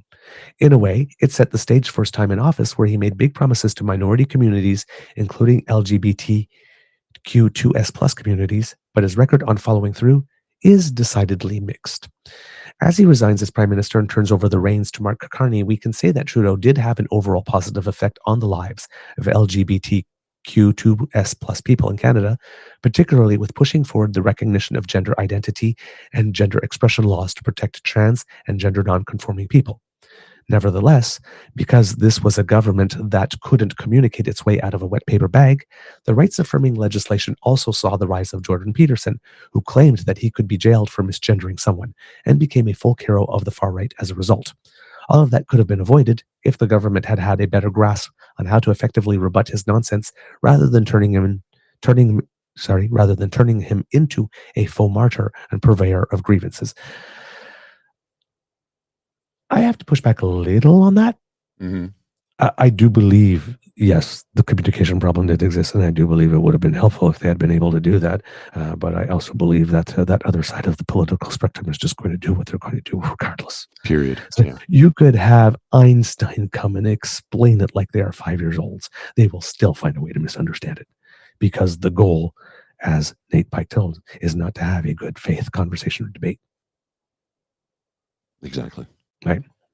So, I'd push back a little, but regardless of it being effective or not, it would have been helpful. Whether it would have been effective in stopping them from doing what they were going to do anyway or not, it would have been helpful, and it might have helped them not be able to gain as many followers, because maybe people in the public would have had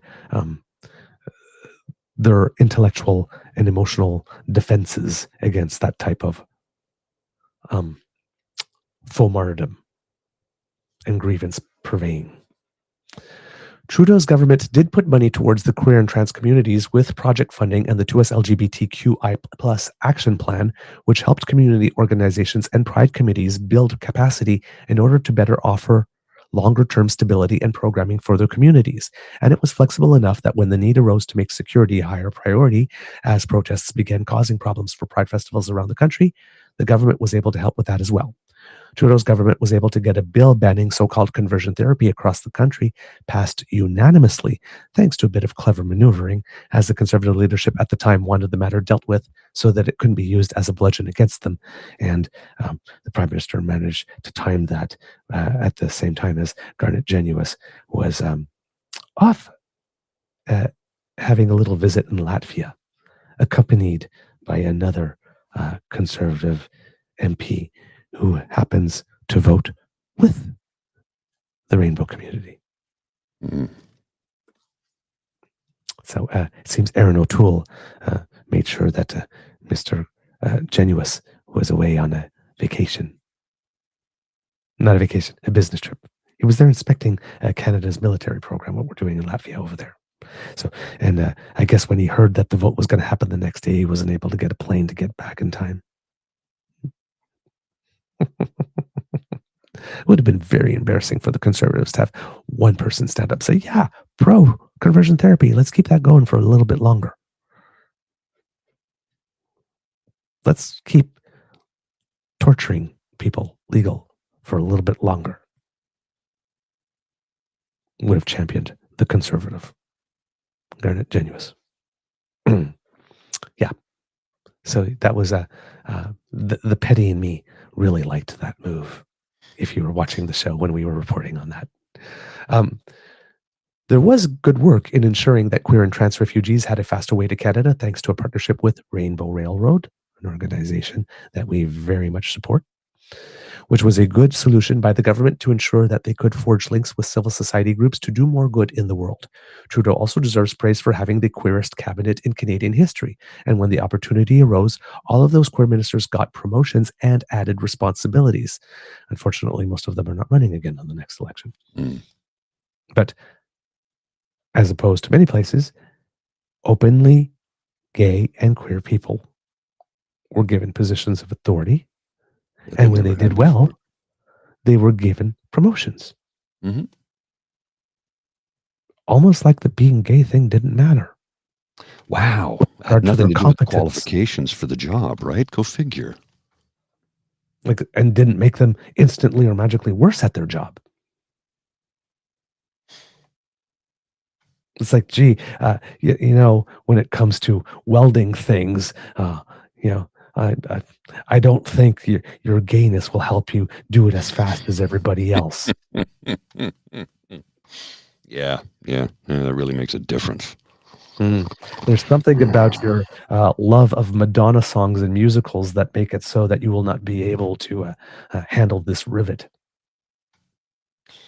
I've worked with electricians over the course of my life on construction projects who were male, female, gay, straight, even a couple of trans ones, which could not have been easy for those individuals to get into that trade.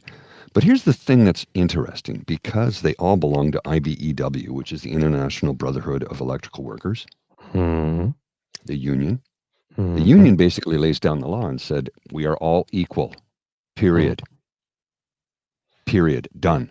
And what happens is those who become union members and get into the union discover that, you know what, we're all treated equally and we're all paid a really good wage because of the union. Maybe this person's gender ideology and sexuality has nothing to do with the work that they do on the project that we're on. Some of the most balanced, level-headed individuals I've ever met in my life, and this is the truth, I've met on construction sites. And every time I was surprised and impressed. Every single time. And do not kid yourself. Just because you're a construction worker doesn't mean you're not well informed. Hello. Hi. We have these things called books, and some of us like to read them. Just because I chose a line of work that I was able to do doesn't mean I'm stupid. Doesn't mean I'm uninformed. Exactly. And just because I have a predilection for fabulous and tasteful dinner parties doesn't mean I can't balance a budget. Exactly. Right? In fact, my ability to throw fabulous and tasteful dinner parties and still be able to afford my mortgage would probably be an indication that I'm very good at managing a budget. Just say. All right. But with the good came a lot more mixed parts of that legacy. For example, the blood donation ban was largely lifted, which is something that Trudeau promised to do, but he didn't really have the authority to make it happen. And we talked about this on the show too, because governments cannot direct an arm's length regulator. And they had this scientific process that was extremely long and arduous, but it had steps. And every time something was lifted, it always coincided at the time that that step would actually have been scheduled to happen. So the government directed funds. However, given that they weren't able to do that, the government directed funds towards research so that Canadian Blood Services and Héma-Québec could update their regulations, and then took credit when they did 8 years later, when again they didn't have the authority to make the changes. Meanwhile, their funding for HIV programs across the country was slow to roll out after being promised, and saw certain long-term programs forced to close when their funding wasn't renewed. Trudeau and company talked a good game about measuring equality and equity through tools like Gender-Based Analysis Plus, which seeks to evaluate policies by how they affect not only gender, but other intersectional identities like race, sexuality, or disability. However, they didn't actually do any of the work other than just say GBA Plus in reports, and the Auditor General called them out as a result. There has been a general recognition among many Canadian pundits that for this government, the announcement is the policy rather than the implementation. As well, Trudeau and his government didn't make progress on employment equity legislation to enshrine the status for queer and trans people. Trudeau's international record was also a mixed bag. While he did make a public admonition of Italian Prime Minister Giorgia Meloni in their first meeting for her curtailing of the rights of LGBTQ plus parents in her country, the topic never came up again as the alliance of Western countries in defense of Ukraine took precedence. I'm sorry, that must be LGBT people in their country, but there was something having to do with adoption as well, with their in her measures. Trudeau. Sorry, let me go back to the end of the previous sentence there. Trudeau's international record was also a mixed bag. While he did make a public admonition of Italian Prime Minister Giorgia Meloni in their first meeting for her curtailing the rights of LGBTQ plus people in her country, the topic never came up again as the alliance of Western countries in defense of Ukraine took precedence. And Giorgia Meloni kind of surprised the whole world because, the Italian party that she represents does have a bit of a fascist history, and nobody suspected that she would be full-throated. No, we're supporting Ukraine. So that was a bit of a zig when everybody expected her to zag. So I'm guessing everybody and said, well, if you're willing to be in on Ukraine, hey, you can sit at her table. So I'm sure there must have been some very interesting discussions behind the scenes to get everybody on a similar page, but I'm sure that they were very, very happy to have the leader of Italy, which is a G7 nation, on that side rather than going the other way, because that was the fear at the moment. Trudeau gave clearly inadequate responses in the face of Uganda's anti-gay laws, sentencing people to death, by the way. And didn't take the opportunity of Commonwealth gatherings, especially during the coronation of King Charles III, to press delinquent leaders on queer and trans rights. Nor did he attend last year's Commonwealth Heads of Government meeting in Samoa. As well, in spite of clear demands from the diplomatic community and members of his own cabinet, Trudeau never appointed a special envoy for LGBTQ plus human rights. As party leader, Trudeau also treated one of the most visibly queer ridings in the country, Toronto Centre, somewhat cavalierly. Because it was a, quote, safe Liberal seat, Trudeau used it to parachute his star candidates into the riding without a nomination contest, first with Beryl Morneau and then Marcy Ian. When queer members of the community, including economist Brett House, had been organizing a nomination bid, and for all of his enthusiasm about showing up at Pride celebrations around the country, Trudeau gradually stopped attending most of them as time went on. There can be no doubt that Trudeau did a great deal for queer and trans Canadians over his near decade in power, but as with so many things with his government, some of that allyship wound up being performative, particularly once the easy wins were accomplished. This leaves it up to Trudeau's successor, Mark Carney, to take on the heavy lifting with the things that didn't get the time, attention, or funding that they deserved.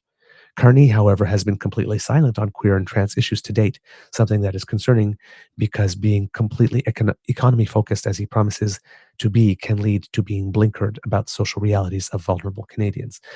And I'm sure that the people that are having some concerns are wondering where he's standing.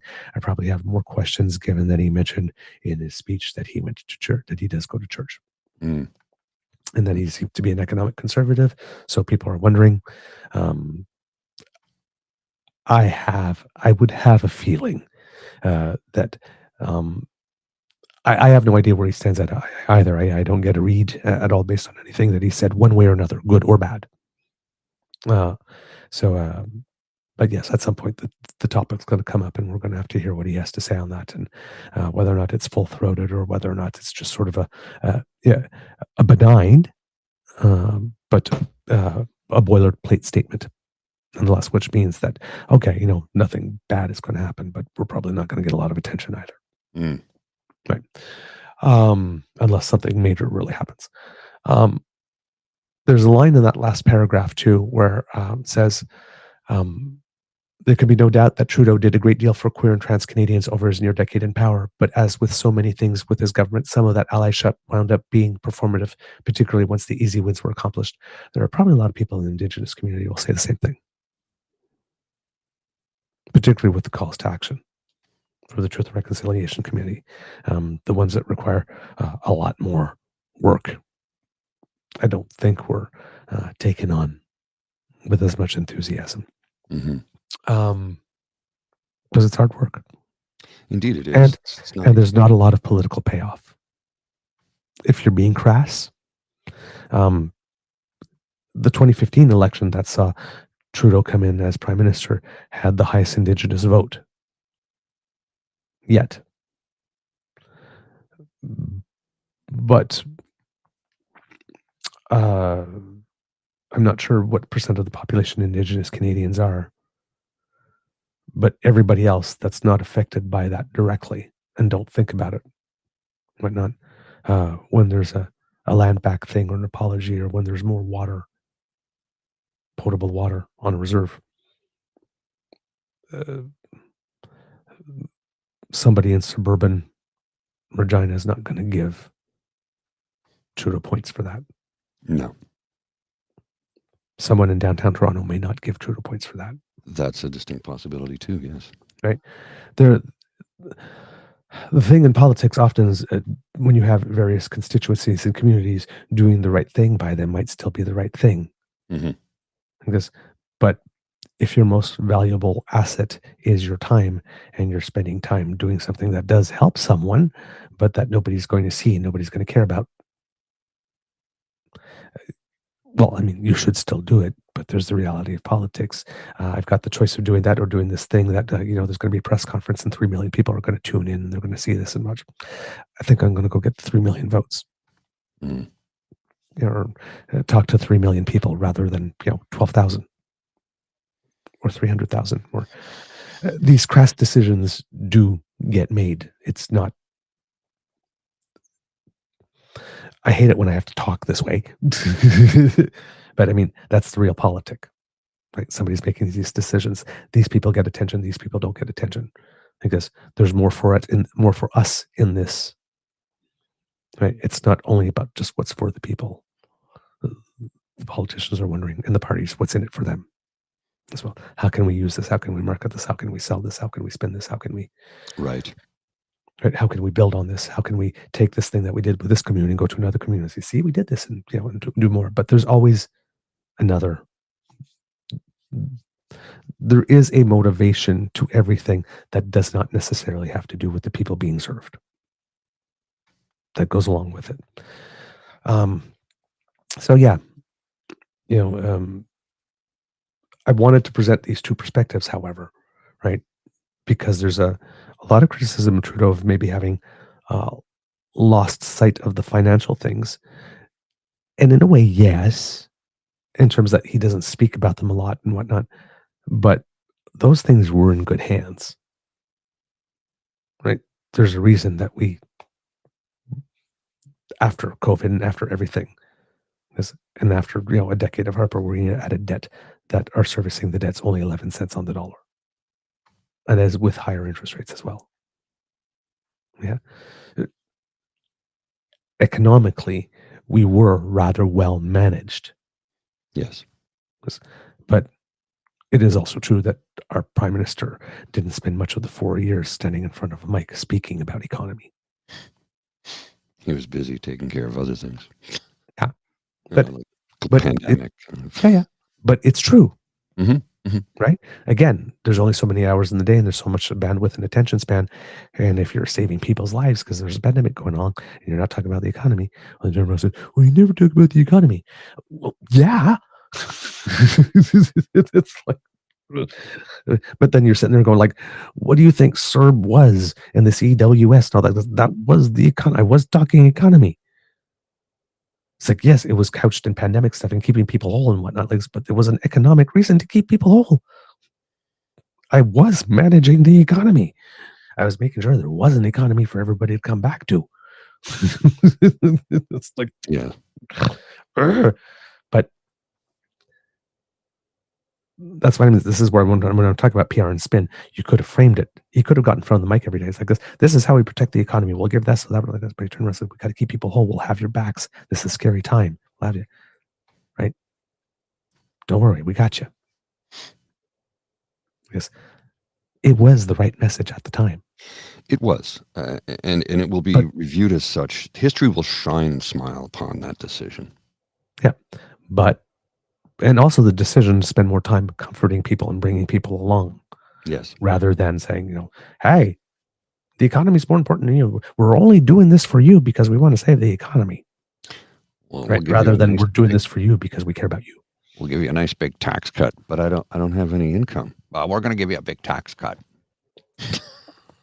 Don't worry. It'll trickle down. You'll feel it eventually. Well, it's the whole conservative ideology as evidenced by this most recent Leger poll. I don't know if you've seen this, sir. This is, do you have a favorable or unfavorable impression of President Donald Trump? Mm-hmm. Canada, 80% unfavorable, 11% are favorable. The Liberal Party is 95, BQ 95, NDP 94, and the Green Party 83% unfavorable impression. The Conservative Party of Canada, 62% unfavorable, 6% don't know enough, 6% unsure, and 26% have a favorable opinion or impression of Donald Trump. Mm-hmm. Federal poll from Leger fielded March 7th to 10th, 2025. Total sample of 1,548 Canadian respondents. Mm-hmm. That's a big sample, too. That is a big sample. Yeah. And again, you know how I feel about polls, but it's like conservatives seem to want to sell us out to the Americans. It would seem so. It would seem so. Now, before we move on from the Prime Minister to Mr. Carney, Mr. Grizzly, that's three misters. I just sent you a very quick clip. It's only about 43 seconds. It was the last thing the Prime Minister wanted to tell us before he signs off. Okay, let's have a look. See what he's got to say. I'll just cue this up here and bring this on in. And we'll have a listen to what the PM has to say. I don't know why it did that. It's supposed to do that. There we go. I am so proud of Canadians. I'm proud to have served a country full of people who stand up for what's right, rise to every occasion, and always have each other's backs when it matters most. This may be my last day here in this office, but I will always be boldly and unapologetically Canadian. My only ask is that no matter what the world throws at us, you always be the same.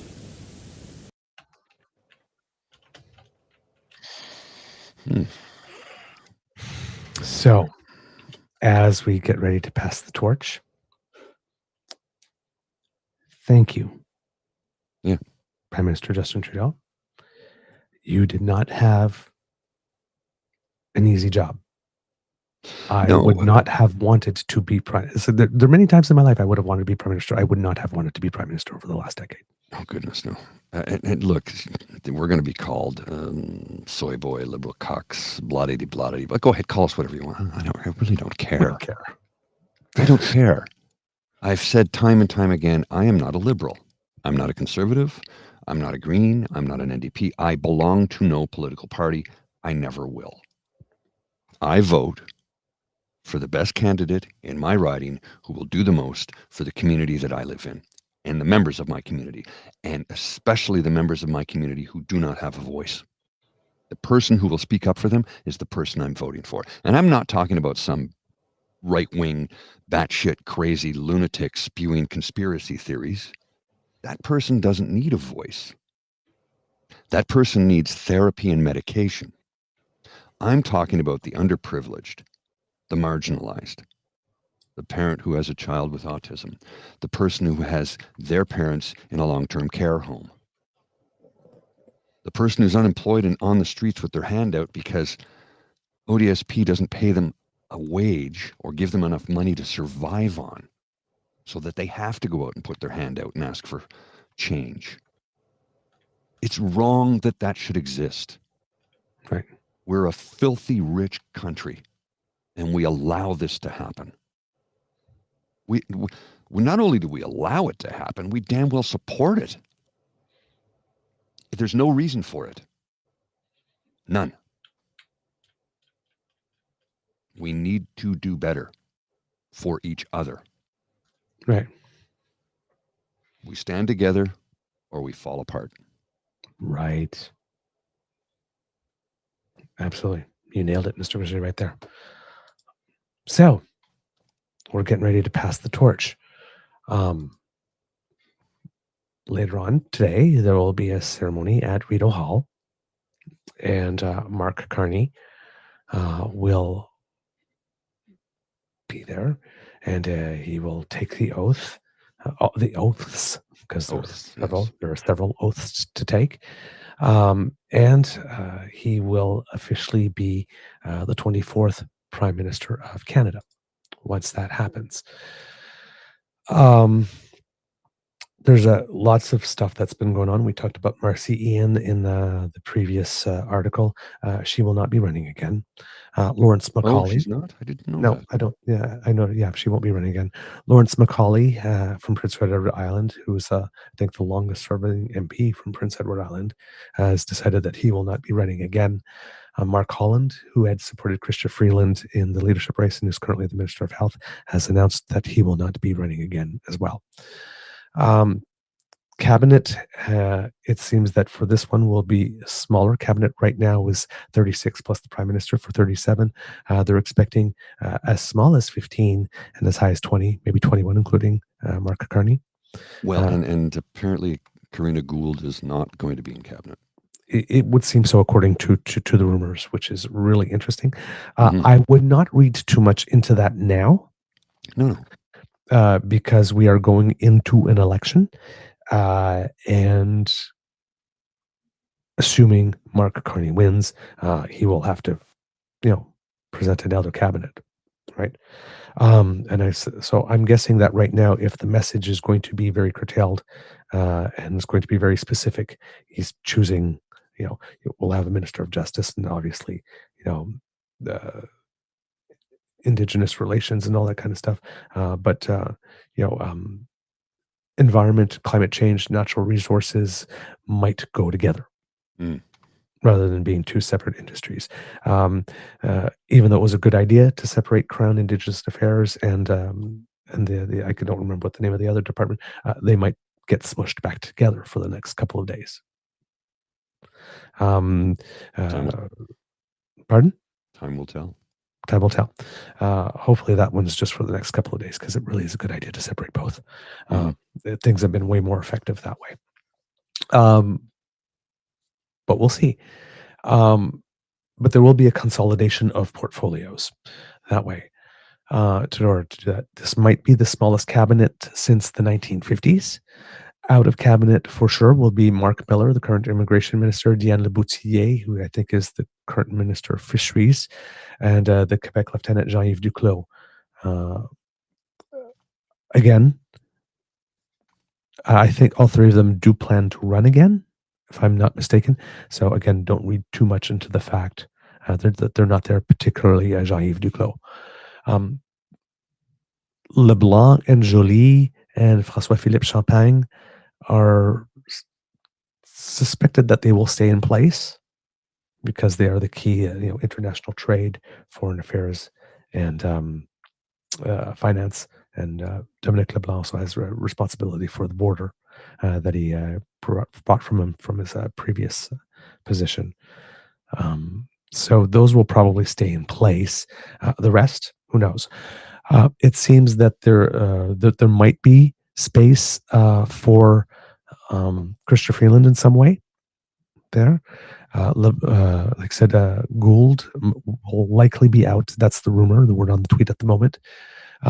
Gary Anandan Sangari, who is current minister, I believe, of Crown Indigenous Relations, apparently, I heard today, will make the cut. Again, this is all speculation, right? There is, and there was also word that Stephen Guilbeault, who a lot of people thought this would be a great time to throw him by the wayside. It's like, and we've been saying it for years. He's got to go. He's just not an effective communicator. Apparently, he will have a position of some kind, but he will no longer be an environment and climate change. When Mark Carney said that he was going to cut carbon tax, he wants to make sure that that message is very loud and clear. So Guilbeault is going to be moved out of that. I could see Jonathan Wilkinson taking it along with natural resources and put them all together again, especially I think since Wilkinson hasn't done it before. Yeah. But he knows a lot about that. The other question is new people, because he's probably going to bring in some new people, some star candidates that he tends to have run. There has been some talk that Christy Clark may be one of these people. Again, not crazy about that decision if that would be the case, because she has shown us at the beginning of this leadership campaign that she has a very interesting relationship with truth. And I'm not particularly sure that that's a good thing. On the other side, she is a more progressive, more blue liberal type of person who has a lot of status in British Columbia. And even though the Liberals are doing better polling in British Columbia, not well enough for their liking. And I'm not sure how appreciated she still is in British Columbia, but assuming that she thought that she could make a run for it, maybe there's some people from British Columbia in the chat that could let us know, although maybe not this early in the morning. Probably. I just remembered the time change. 3 hours ahead. Yeah. Yes. But that would be an interesting decision. But the chance we might see a couple of new people, because they'll be given cabinet positions. They won't have seats. But then, if we're going to go to election before, it won't matter. But we might see a couple of people, star candidates, the people he thinks that he's able to draw. And they put in a couple of key positions. So keep your eyes peeled for that. There's got to be a surprise or two today with regard to that. And only for the sense that, one, he wants, given that there's going to be a lot of people from Trudeau that are remaining, right, where the Conservatives are going to see, they're all Justin. Look how much of Justin he came back. He's still keeping the same people. Well, of course, he's still keeping the same people because we haven't had an election. What do you expect, right? Like, come on. But if you do that and bring one or two people in because you do happen to have the opportunity this time to say, hey, you want to be a cabinet minister, you don't really have to run for a seat right now, not because the House is not going to come back, I guess, right? So you can. It's almost an ideal situation because it's almost like an ideal fantasy football situation. I would take this person, put there, and it's like, okay, well, it's like, picture this person as your international trade minister, picture this person as your health minister, or picture this person as we go into an election. You could have this rather than here is the health minister being incumbent, or so it's like having an incumbent come back. So this is something that I think will happen over the next few days as well, is that Mark Carney will have people announcing that they plan to run because they still have many nominations to fill. And a lot of these will be star candidates. And I assume that these will drip. Like this, one day, one or two here, another day, a couple here, another day, a couple here, and just to keep the drum beat going. It's like, hey, Carney's great. Look at all the talent he's attracting. And who have you got, Pierre? Again. And that's going to be one of these things, because we've realized with this leadership race, and especially if Carney brings in some new talent, that the Liberal bench is very deep. And the Conservative bench, well, it's still pretty much a party one. It was like back in the day of Harper. There's not much going on down there. No. Like, and the further back in the benches you go, the less there is going on. Seriously. Whereas in the Liberal Party, I think you could probably put all the backbenchers on a dartboard throw and you might come up with a quality person.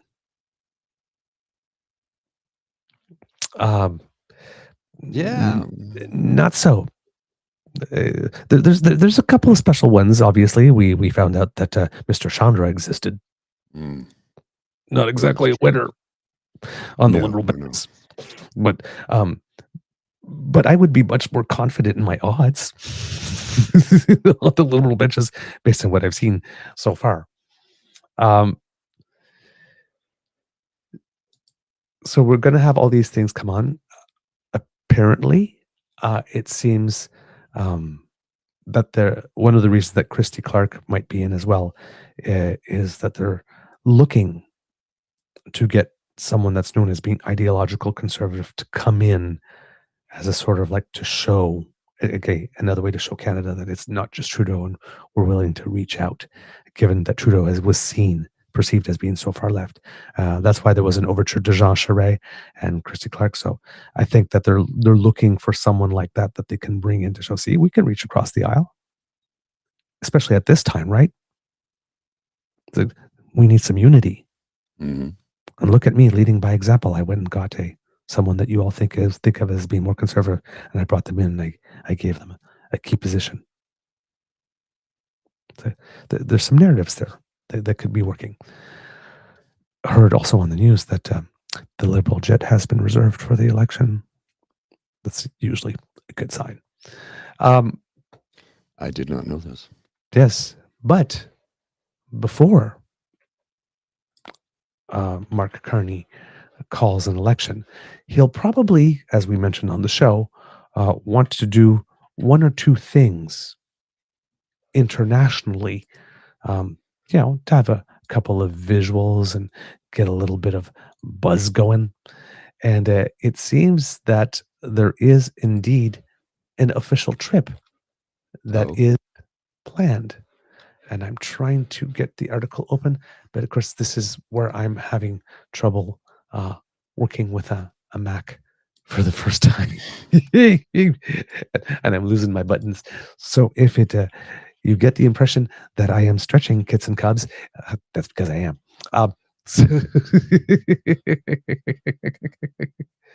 right, I'm almost there. Let's see. There we go. And that's where I enter this. No, that's not where I enter this because it's not that. It's not Control V now. It's the other weird button in V. There we go. Okay, now we're with you. I will get this down. But according to Stephanie Levitz, it takes a while. According to it's a whole new language. Yes. According to Stephanie Levitz, Robert Fife, and Najoud Al-Malis, that's a new name for me from the Globe and Mail. Stephanie Levitz is a senior reporter. Rob Fife, of course, the outer bureau chief. But Najoud Al-Malis is an economics reporter. Says, Mark Carney prepares tighter cabinet with many Trudeau stalwarts out. Mark Carney will be sworn in as Canada's 24th Prime Minister with a slimmer Liberal cabinet ahead of an election shaping up to be a contest with Pierre Poilievre's Conservatives over who is best to take on the threats posed by the Trump administration.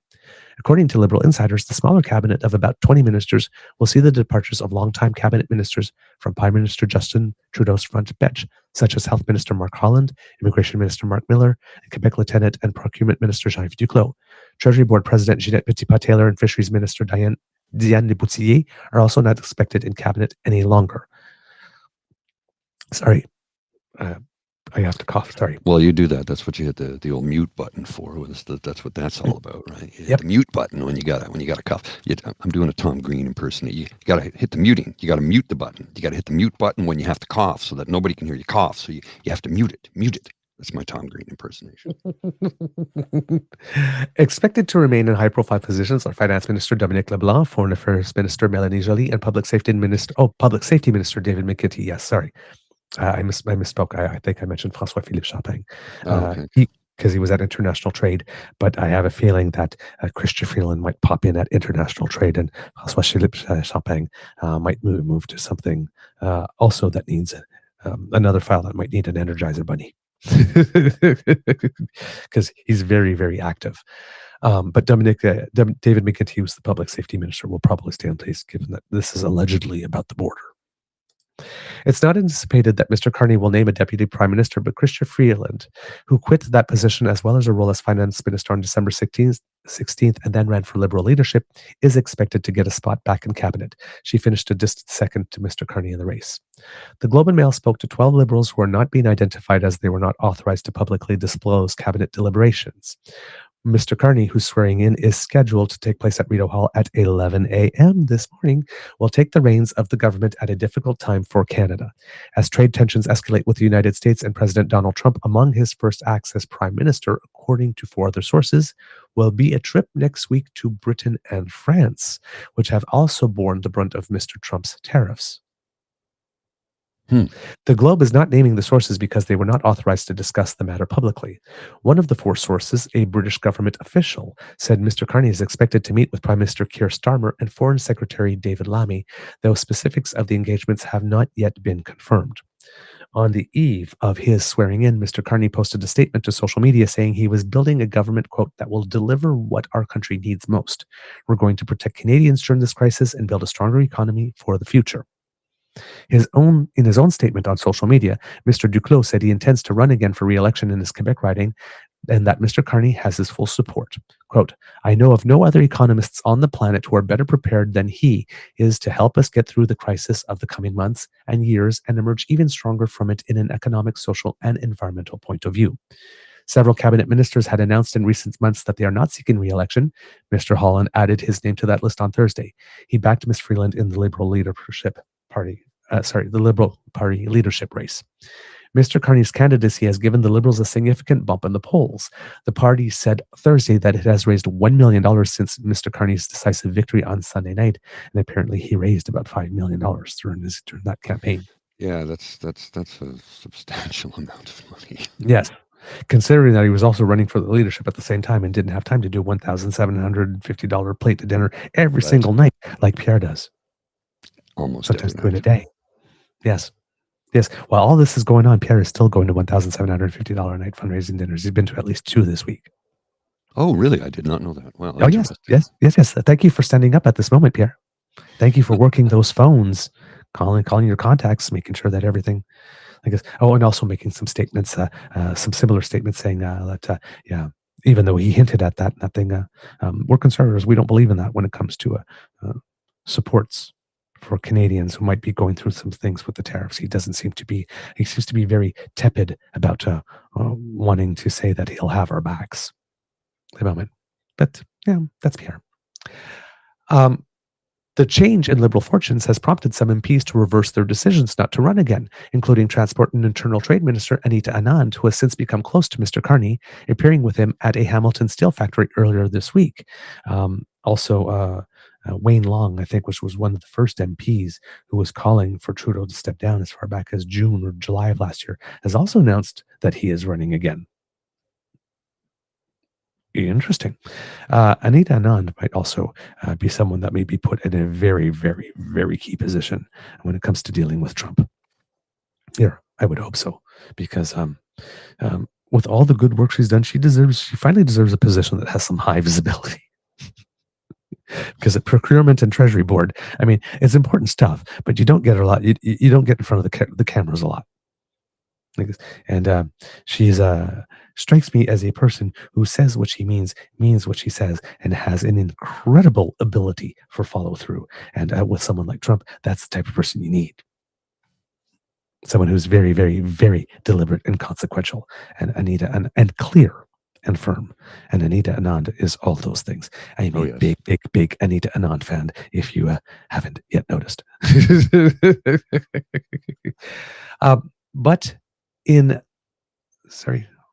Sorry, I skipped a paragraph there. Mr. Poilievre's Conservatives, who have seen a double-digit polling lead over the Liberals evaporate in recent weeks, will try to make the case that Mr. Carney and his front bench cannot be easily divorced from the record of the Trudeau Liberals. But in shunting aside a number of Trudeau loyalists and shrinking the size of cabinet, and perhaps bringing in some new people, maybe someone that's known to be ideologically conservative, my editorial addition there, Mr. Carney will attempt to send a message of renewal, change, and a focus on tackling the threats posed by the U.S. president. In an interview with CNN on Thursday, Ms. Freeland said Mr. Carney retains her full confidence and is well placed to take on Mr. Trump. I watched the interview. She was really good in it, actually. Quote, Mark is going to be a fantastic prime minister, she said, according to a transcript shared by the network.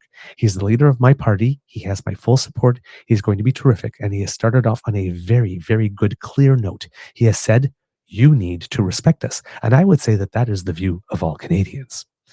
In addition to his cabinet, Mr. Carney is putting in place the staff who will surround him in the Prime Minister's office. His chief of staff is former Liberal MP and Cabinet Minister Marco Mendocino. Assisting him is Cindy Jenkins, who has served as a chief of staff to several Liberal cabinet ministers. Marjorie Mitchell, Mr. Trudeau's former deputy chief of staff, who left to join the party's election campaign team, will return to the PMO for a short period to assist and will then run for election as an MP in Mr. Trudeau's riding of Papineau. Other key players are Jane Deeks as the Director of Communications, Kevin Lemke as Director of Parliamentary Affairs and Issues, Angad Dillon as Director of Operations, and Tim Krupa handling policy. When the Trudeau government was first elected in 2015, the cabinet had 31 members, down from a peak of 40 in the last year of then Conservative Prime Minister Stephen Harper's government. So all the people complaining that Trudeau's government right now, still at 37 with 36 plus him, is too big, still didn't reach the 40 of Harper. Again, it's only bad when Liberals do it, for some reason. Mr. Harper started off with a cabinet of 26 members in 2006. Like the Harper government, the size of Mr. Trudeau's cabinet expanded over time, reaching 40 members by December 2024. So there you go. And a little tidbit in there, of course, 11 a.m. is when all the ceremonies start for those of you who want to watch.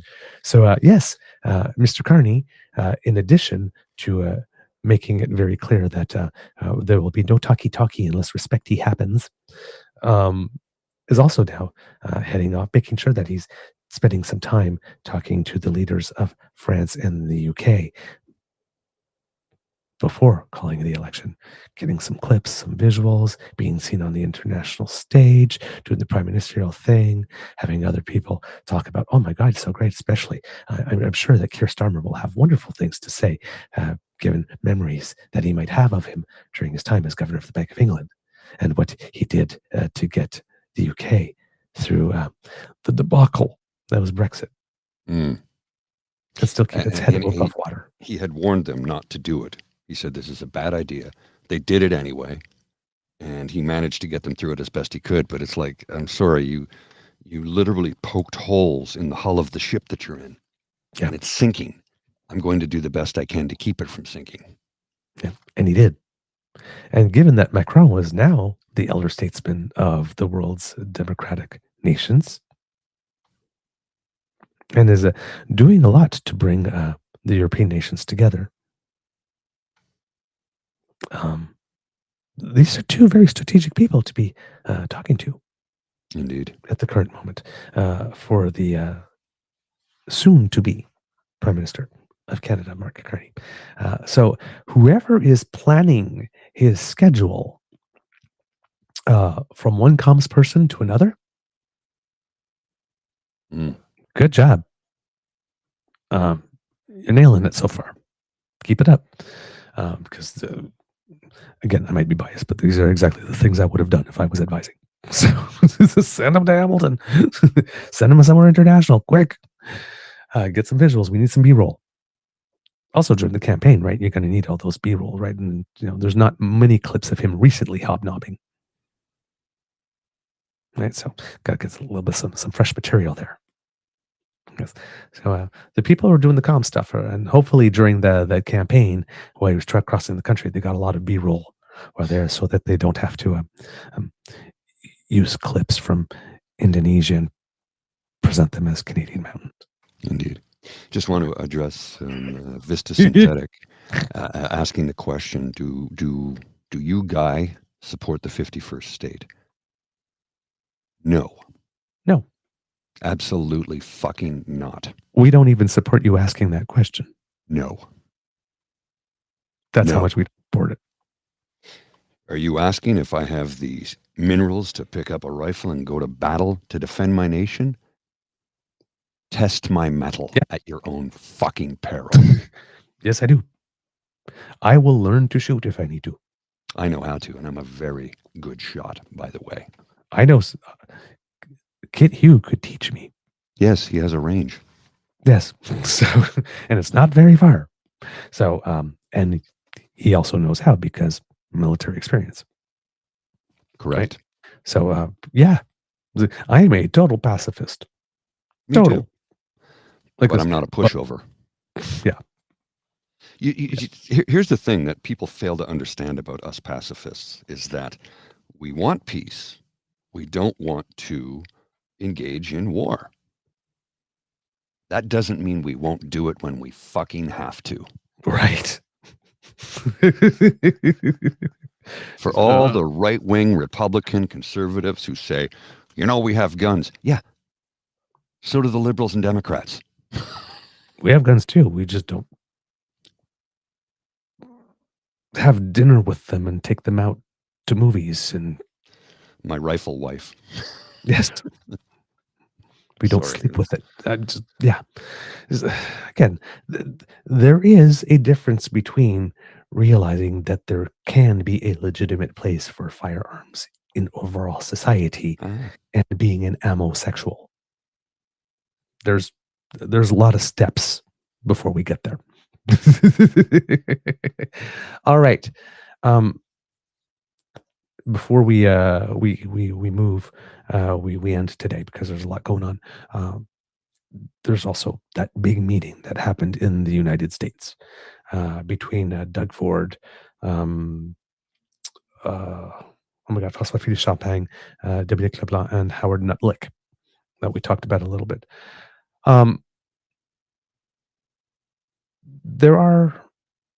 There's a press conference that happened afterwards that I haven't finished listening to, so I won't bring you clips yet from it.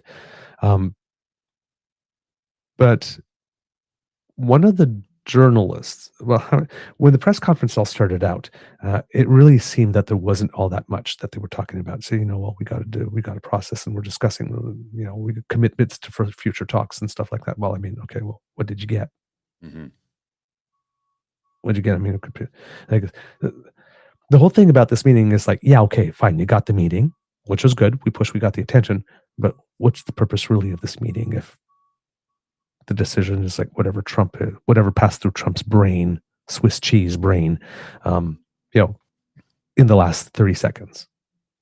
Because let's put it this way: as much as Howard Nuttlick is a true sycophant and fast talker and big mouth and all that type of stuff, he has no power. None. Zero. None. He has no power. He's the fall guy. Oh yeah. When the stuff goes bad, he's the one that's going to take the fall for Trump. Right? And economically, it is going to go bad if he doesn't pull back. So he is the one that's going to take the fall. That's just like, maybe they've pre-discussed it or whatnot like this. Maybe it's not going to be a surprise to him, but he is going to be the fall guy. Without question. He can say whatever he wants. Right? Oh, we need to do this like this, but but the president has the final say. Yeah. Okay. And you could say one thing and the president you can be in the room with the president of the United States saying, well, this is our economic policy. And the president will turn around and say, actually, we're doing this. And embarrass you and humiliate you right there. Won't even bat an eye. So, but as the press conference is going on, journalists are asking more questions. Certain little snippets come out there, and you go, "Ooh, pay attention to that," or like this. And some of them are subtle, but one of the journalists, I think it was Judy Trin, who I have to say I'm not a big fan of, because the questions are very, very, very, very long, as if she's trying to show that she knows the subject well enough. But basically there was like, she spoke for 30 seconds, basically to essentially ask, what did you get out of this? Right. So you just ask, what did you get out of the meeting? Let's just go. Or sometimes she asks 5 questions in one. Like this good Dominique LeBlanc, Mark Carney caught her a couple of times. What do you do this? And if you do that, what is this? And if you do that, what is this? And if this happens, what do you think there? Okay, that's 4 questions. So, so I'm not particularly fond of that style. But she did ask a question that got to an insight. And we're like, oh, maybe that's why Mr. Lutnick was upset. And I think the reason why Mr. Lutnick was upset is that the three of them, I get the feeling that Mr. Lutnick did not get very far in this meeting with the three. And I have a feeling that they brought to Mr. Lutnick the very, very, very clear message that we understand that your guy didn't like our last guy for some reason, whatever it is. But we got a new guy now. And we will not be doing the same thing with the new guy as we were doing with the old guy. Right? Right?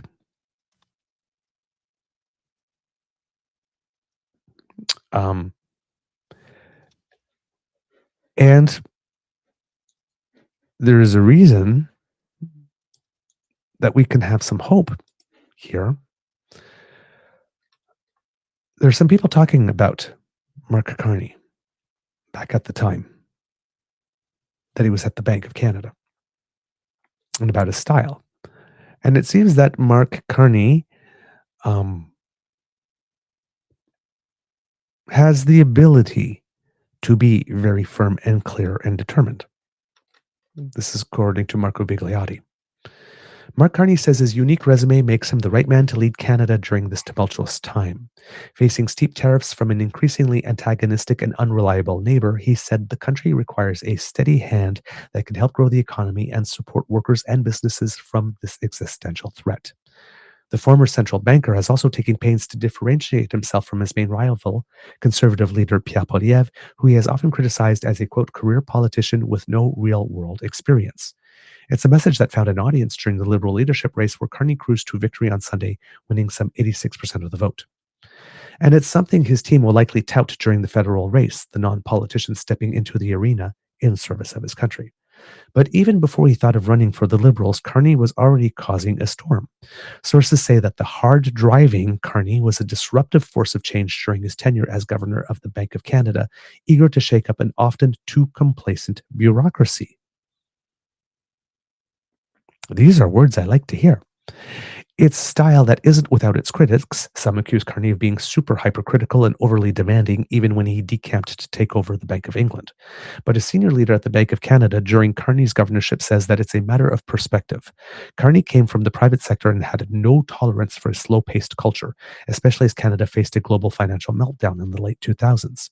Quote, when he joined the Bank of Canada, he had a private sector set of expectations about how fast things should get done, how informed we should be, how much should we be looking outside our own little bubble to figure out what's true, particularly on the financial side, the source said in an interview with iPolitics. To be frank, I think he had to wake up a few institutions.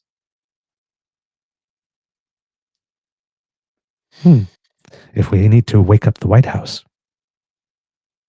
or the GOP, wake up. Seems like he might be the guy. Yeah. iPolitics isn't identifying any of the sources to allow them to freely share their experiences of working with Carney. The next Prime Minister of Canada was born almost as far as you can from Parliament in Fort Smith, Northwest Territories, though he mostly grew up in Edmonton. His father actually ran for the federal Liberals in an Edmonton riding in the 1980 election, coming a distant second to the PCs. Carney would move away from Alberta to study at Harvard and then Oxford before joining investment banking giant Goldman Sachs. In the early 2000s, Carney left the private sector to become the deputy governor of the Bank of Canada. Soon after, he was named as the senior associate deputy minister for the finance department, and in 2007, he became the governor of Bank of Canada. And I want to point this out because he was at Goldman Sachs, and he left Goldman Sachs to become the deputy governor of the bank. Deputy governor of the bank to serve his country, not the highest profile position. Right? Leaving to be the governor is one thing. Leaving to be the deputy governor and then to be the associate deputy minister of finance department, then became the governor of the Bank of Canada. Correct. So he didn't leave the private sector. Pay as much as the private sector does either. Exactly. And the job he left for paid even less than the top job. Correct.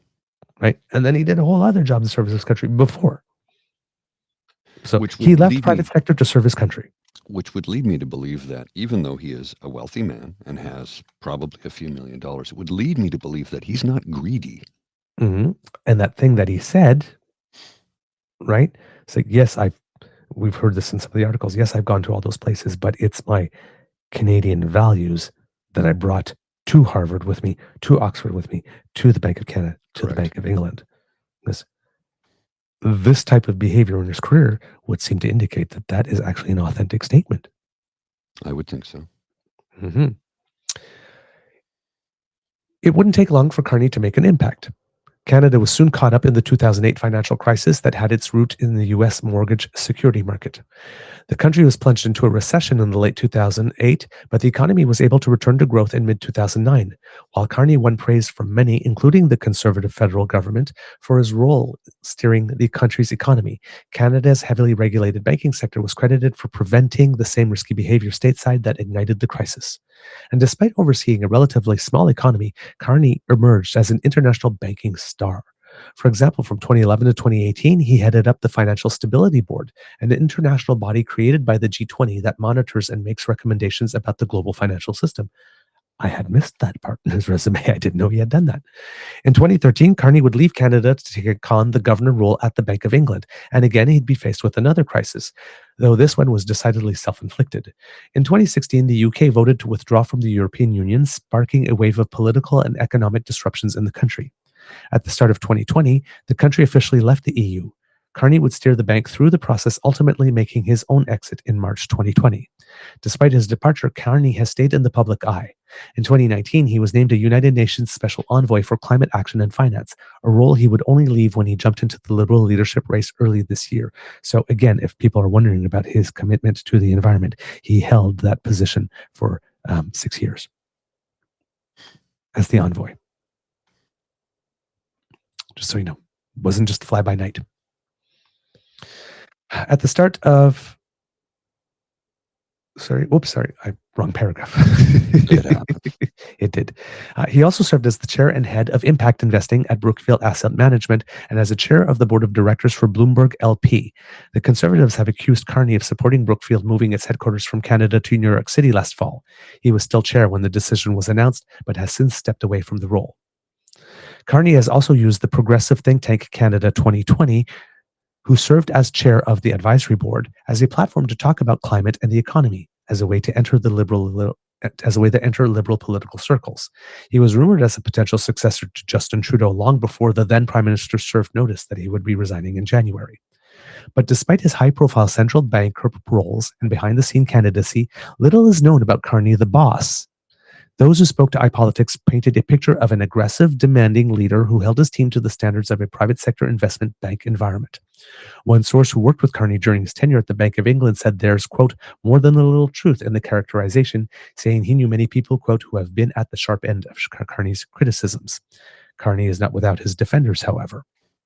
The Bank of Canada source acknowledged that, quote, he was a, quote, very demanding boss and leader, but said that it felt it came, quote, from a really good place. For example, they pointed out that during the fiscal crisis, Carney got upset with staff who opted to read about challenges in the financial sector as opposed to calling contacts to learn what was happening on the ground. The source said they feel criticism about Carney's management is actually quite unfair, and suggested that it came from people who scoffed at being held to a high standard, especially in a bureaucratic environment that is not used to the pressures of a private sector. They added that despite being, quote, a demanding leader, Carney was also, quote, a caring boss who would accommodate staff and who would needed to leave work for family or personal reasons. The source also credited Carney for elevating Canada's standing on the global stage, saying he was able to put the country at the forefront of international financial reform discussions. Quote, people are saying he's no shrinking violet. That's absolutely true. If they think that he's a nightmare, well, that's in the eye of the beholder, isn't it? Because for me, I thought he was great for the Bank of Canada. He put us at the table when it came to the international financial reforms, and we needed to be because the US and in the EU were going to step all over us, making rules that didn't suit a smaller economy. Another senior source who worked closely with Carney during his Bank of Canada governorship said the Prime Minister designate, quote, clearly wanted to be and usually was the smartest and best prepared guy in the room. as you keep on pointing out, Mr. Grizzly. The source told iPolitics that Carney's leadership style differed considerably from other central bank governors, particularly because he would ask a variety of lower-level staff members for their input. As such, they continued, Carney, quote, empowered the younger people at the bank, but with empowerment came expectations. Quote, he wanted people to give him solid information, they said. He didn't want people to waffle, and he didn't take half answers. It did put large demands on people working for him, certainly compared to other governors I've worked with, as he was much more demanding, but I think he was demanding of himself as well as other people. When asked if Carney's behavior ever became problematic, the source said it never reached a, quote, newsworthy event. Quote, he's got this combination of being smart, but also this considerable toughness, they said. He was pretty direct in his style, but you get used to the styles of different leaders. So there you go. So again, a statement, this adds some color and texture and some weight to this seeming statement of his that he hasn't said firmly, but that he did make a point of saying that he is hoping to enter further discussions with respect for our sovereignty being a given, and that we will be working on a long-term solution rather than how do we just get through the next 30 days. And if this is not what's on the table, it does not look like he's prepared to talk. It'll be interesting. It's a bit of a power move. It's a bit of a power move. And given that he's the first to make it, because Trump hasn't had a chance to say a lot about Carney yet, he's the one that's setting the tone. So when they say that he's got this driving energy, the relationship with Trump, he has decided to take the dominant position and drive it with such a statement. So we'll see how that pans and that works out. So we thank the Prime Minister. Clearly, good service. Overall, did a very, very good job. Clearly, not unanimously liked, but no leader ever is. Made tough decisions when needed to be, showed that government could be very nimble when it needed to be, and actually did show that government could be a force for good in the lives of people. Mainly with the pandemic, but with other things too. I mean, lifting hundreds of thousands of kids out of poverty is a big deal. It is a big deal.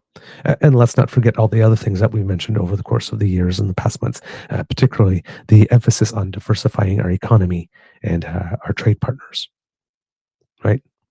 The free trade deal with Europe, the free trade deal with the CPP, TPP countries. And I've been reading a lot yesterday when I said that Canada doesn't do a lot of business with Mexico.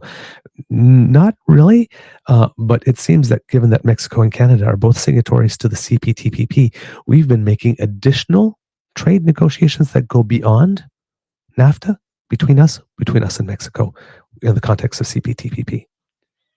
So that part I had completely missed, but it seems that we had been doing the work of deepening relationships with Mexico just not through CUSMA or USMCA, but through CPTPP. Clever. Mm-hmm. Free trade deal with Indonesia, free trade deal with Ecuador. So, and then, of course, right, Virologics, the new mRNA, I was going to say MDMA, mRNA plant for vaccines. Slightly the first different. one. Yes, really, totally different. Here in Canada, the AI technology, the EV, more stuff in aerospace, and in knowledge sectors. Mm-hmm. Well, high value jobs. So this Prime Minister has done a lot. He has really done a lot. We commend him. It's overall, after 9-10 years, it is a very, very, very good record. I believe that history will be very, very kind to him. Well, even the National Post wrote a story about he kept something like 94% of his promises. 94, 92, and they're like, no, that's the most of any prime minister in the last 50 years. So, yeah, the big blight on his record is probably going to be for most people electoral reform. Yes, yeah. Oh, and he said that's his biggest regret too. Yep. He wanted ranked ballots, though. Yeah, that's what he wanted. He should have just campaigned on that election rather than saying electoral reform generally. because it was the more acceptable term that could. It had a bigger pool in the Venn diagram. Well, everybody thought it Accessible was going to pool. be a proportional representation, and he said, Yes. "No, I want ranked ballots." That was so everybody's like, "Well, he promised proportional representation." No, he never did anything. No, he never did. He Never did anything promised of the that. sort. Yeah. The Prime Minister was very, very, very precise with his words, which is the thing that got him in trouble. Yes. By being that precise to make sure that not promote it, he got himself into trouble. Indeed. All right, Mr. Grizzly, do we have a show? We do indeed, sir. All right, kits and cubs, that's the end of this episode of the Daily Beaver Morning Show. We hope that you love listening to us because we love making this for you. Remember, sharing is caring and word of mouth is priceless. So please tell your peeps and poops all about us. We like it when you do that, and it really helps us out a lot. If you would like to make sure that you do not miss an episode, you do not have to, especially in podcast form, thanks to the Ray Girl. That QR code that's there is something that you just scan, and it'll bring you to our pod page, podpage.com/the-true-north-eager-beaver. All in, no, not all in one word, with a hyphen between each one of those words. And when you click subscribe there, when we have something fresh off the bandwidth, we come directly to you. We make it really easy. Yeah. Now, if you would like to support us in other ways, why don't you surf on down to our YouTube page, True North Eager Beaver Media, where Kits, Cassie, and Elaine will certainly be urging you to smash with our buttons. Go on, get freaky, have a good time. Like, share, subscribe. They're all there. Click 1, click 2, click 3. Hey, we don't judge. Have fun. Helps us out with the algorithm too. So thanks, eh? If you would like to help us out in other ways, because, well, we do incur some costs to bring this show to you, internet fees, subscription fees, all that type of stuff. If you'd like to help us out with that because you think that we do a good job and you'd like to encourage us to do more, that QR code that's by Mr. Grizzly's head will bring you to the Eager Beaver Lodge Emergency Hydration Fund. Put something in our cup because nobody likes a dry beaver. I'm not going to say anything. I'm saying coffee, ko-fi.com/eagerbeaver, all in one word. If you go there, you will find our tip jar. If you leave us a little coinage, make something jingle in there, well, we would be very, very, very grateful. Hey, and it also increases your sex appeal by 37.2%. Tipping's very sexy. Just saying. It's just science. We proved it in our labs. Sometimes I tip myself.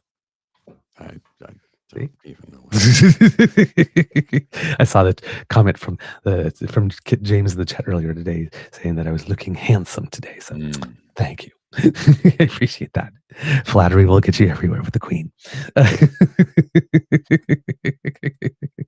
So if you would like to donate, thank you so very much. Now, if you're not able to donate, please don't worry. The gifts of your attention and participation are the ones that matter the most of us, and we love to hear from you.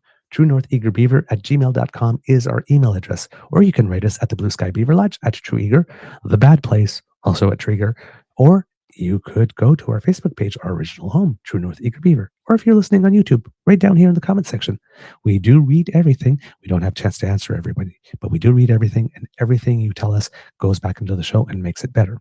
truenortheagerbeaver at gmail.com is also an address to which you can send us a direct donation if you would like to bypass the USC bros, because coffee does go through PayPal. So if you would like to make sure that you do your transaction in a 100% Canadian manner through a Canadian bank and then to us, just a direct email transfer, truenortheagerbeaver@gmail.com is the way that you do it. And the money is deposited into the account immediately, directly. We don't even, it's just a superfluous. It's just, you send it, it shows up. That's it. Yeah. Simple. Seamless, I think is the word you're looking for. Seamless. Because democracy is something that you do. Today, tune in. Yeah, give it a go. 11 Eastern time. Give it a watch. I don't know if I will do a special thing because right now I would have to charge the battery up. I don't know if I'll have enough juice for then. But if I can, I might pop in and say hello. You haven't got your webcam plugged into your Mac yet? No, it is, but we haven't had a chance to test, so I don't know if I can broadcast yet. Right. Okay. Sorry. Yeah, that's the one that I'm waiting for. So maybe I'll pop in for that. Who knows? Stay tuned. Do a little something. I'll be watching anyway, so I might as well stop in. I'm going to be taking a nap. Yeah. The 2 hours sleep I had is not nearly enough. No. Yeah, you take a nap. Mr. Grizzly, do you have some words of wisdom? Other than naps are good. Words of wisdom in photographic form, if you will. This is in Nova Scotia right now. It's an IPA, East Coast IPA from 9 Locks. Frig off underneath the United States sign at the liquor store. Frig off, eh? Frig off, eh? That's totally Canadian. I almost want to say like frig off hosers, but I don't think they deserve the term hoser. No. I don't think they are worthy of the term hoser. And remember that the DEI in the United States of America stands for Donald and Elon's incompetence. Don't let DEI destroy our democracy. I knew you'd like that. I like that. Chef's kiss. Indeed. Kids and cubs, it could be a tough world out there. So please be kind to and gentle with yourself, because if you don't first start with yourself, with who? Mr. Grizzly, please cue the cock. You are listening to a True North Eager Beaver Media Incorporated podcast. The True North Eager Beaver podcasts are proudly brought to you by our founding sponsors, the Misfit Mysteries from Corvid Moon Publishing, your source for science fiction, fantasy, and cozy mysteries featuring a broad diversity of characters. CanadianTarot.com, their uniquely Canadian online eclectic tarot community, and The Pepper Master, hot pepper sauces made from farm fresh ingredients to thrill your taste buds and expand your mind. We are grateful to the Crier Media Network for its support, Pete Jarvis for our artwork, and Paul Joseph Something for our opening and closing sequence music.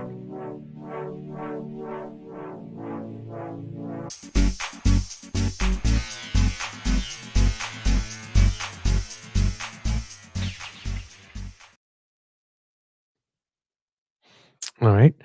One little Canadian who make us proud moment. We've been talking a lot on the show about a tennis player named Victoria Mboko. She had won 20 matches in a row so far to start the year, and then lost the first round of her next tournament. Then the next tournament she played after that, she won it. 5 tournaments this year. 5 out of 6 tournaments in singles that she's entered, she's won. She's now 166th in the world, and she has been named to Canada's Billie Jean King Cup team, who will be playing in Japan very soon in the first round to try and get back up to the top again. Cool. So, way to go, Vicky. I have something to share here. I think you'll enjoy this. Let me just cue it up correctly here. If I can get it in. Oh, yes, I remember him. Position. Yes. This is... we played him before, yeah. Now, I got a message for all you liberals out there. You want my gun, my firearm? Come take it from me. Just walk through my door, come into my home, and take it from me. With your weak, soft, liberal, girlish hands. Just try to put those hands on me. Those soft, liberal hands. Put them on me, on my body. Just slowly, gently dragging your fingers up and down my arm, giving me goosebumps. You want my gun? Come kiss me for it. But not like right away. Don't be too obvious with it. Let's do that thing where our faces get close to each other. And you know what's going to happen. It's just a matter of time. You just stare at each other's lips. But you're waiting for the right signal to give yourself over to them completely. Like in A Walk to Remember. Come do that for my gun. Bite my lip and play with my hair. For my firearm. If you want my gun, come spank me for it. Not like too hard, but like still hard, you know? Like hurt me but make me feel safe at the same time. You pussy liberals. That is 5 years old. 4 years old in October. It turned 4. He put that up on October 8th, 2020, and I still laugh at it because it's hilarious. Need a little water there. Spritz myself. I still laugh at it because it's funny. All righty. Have a great weekend, folks.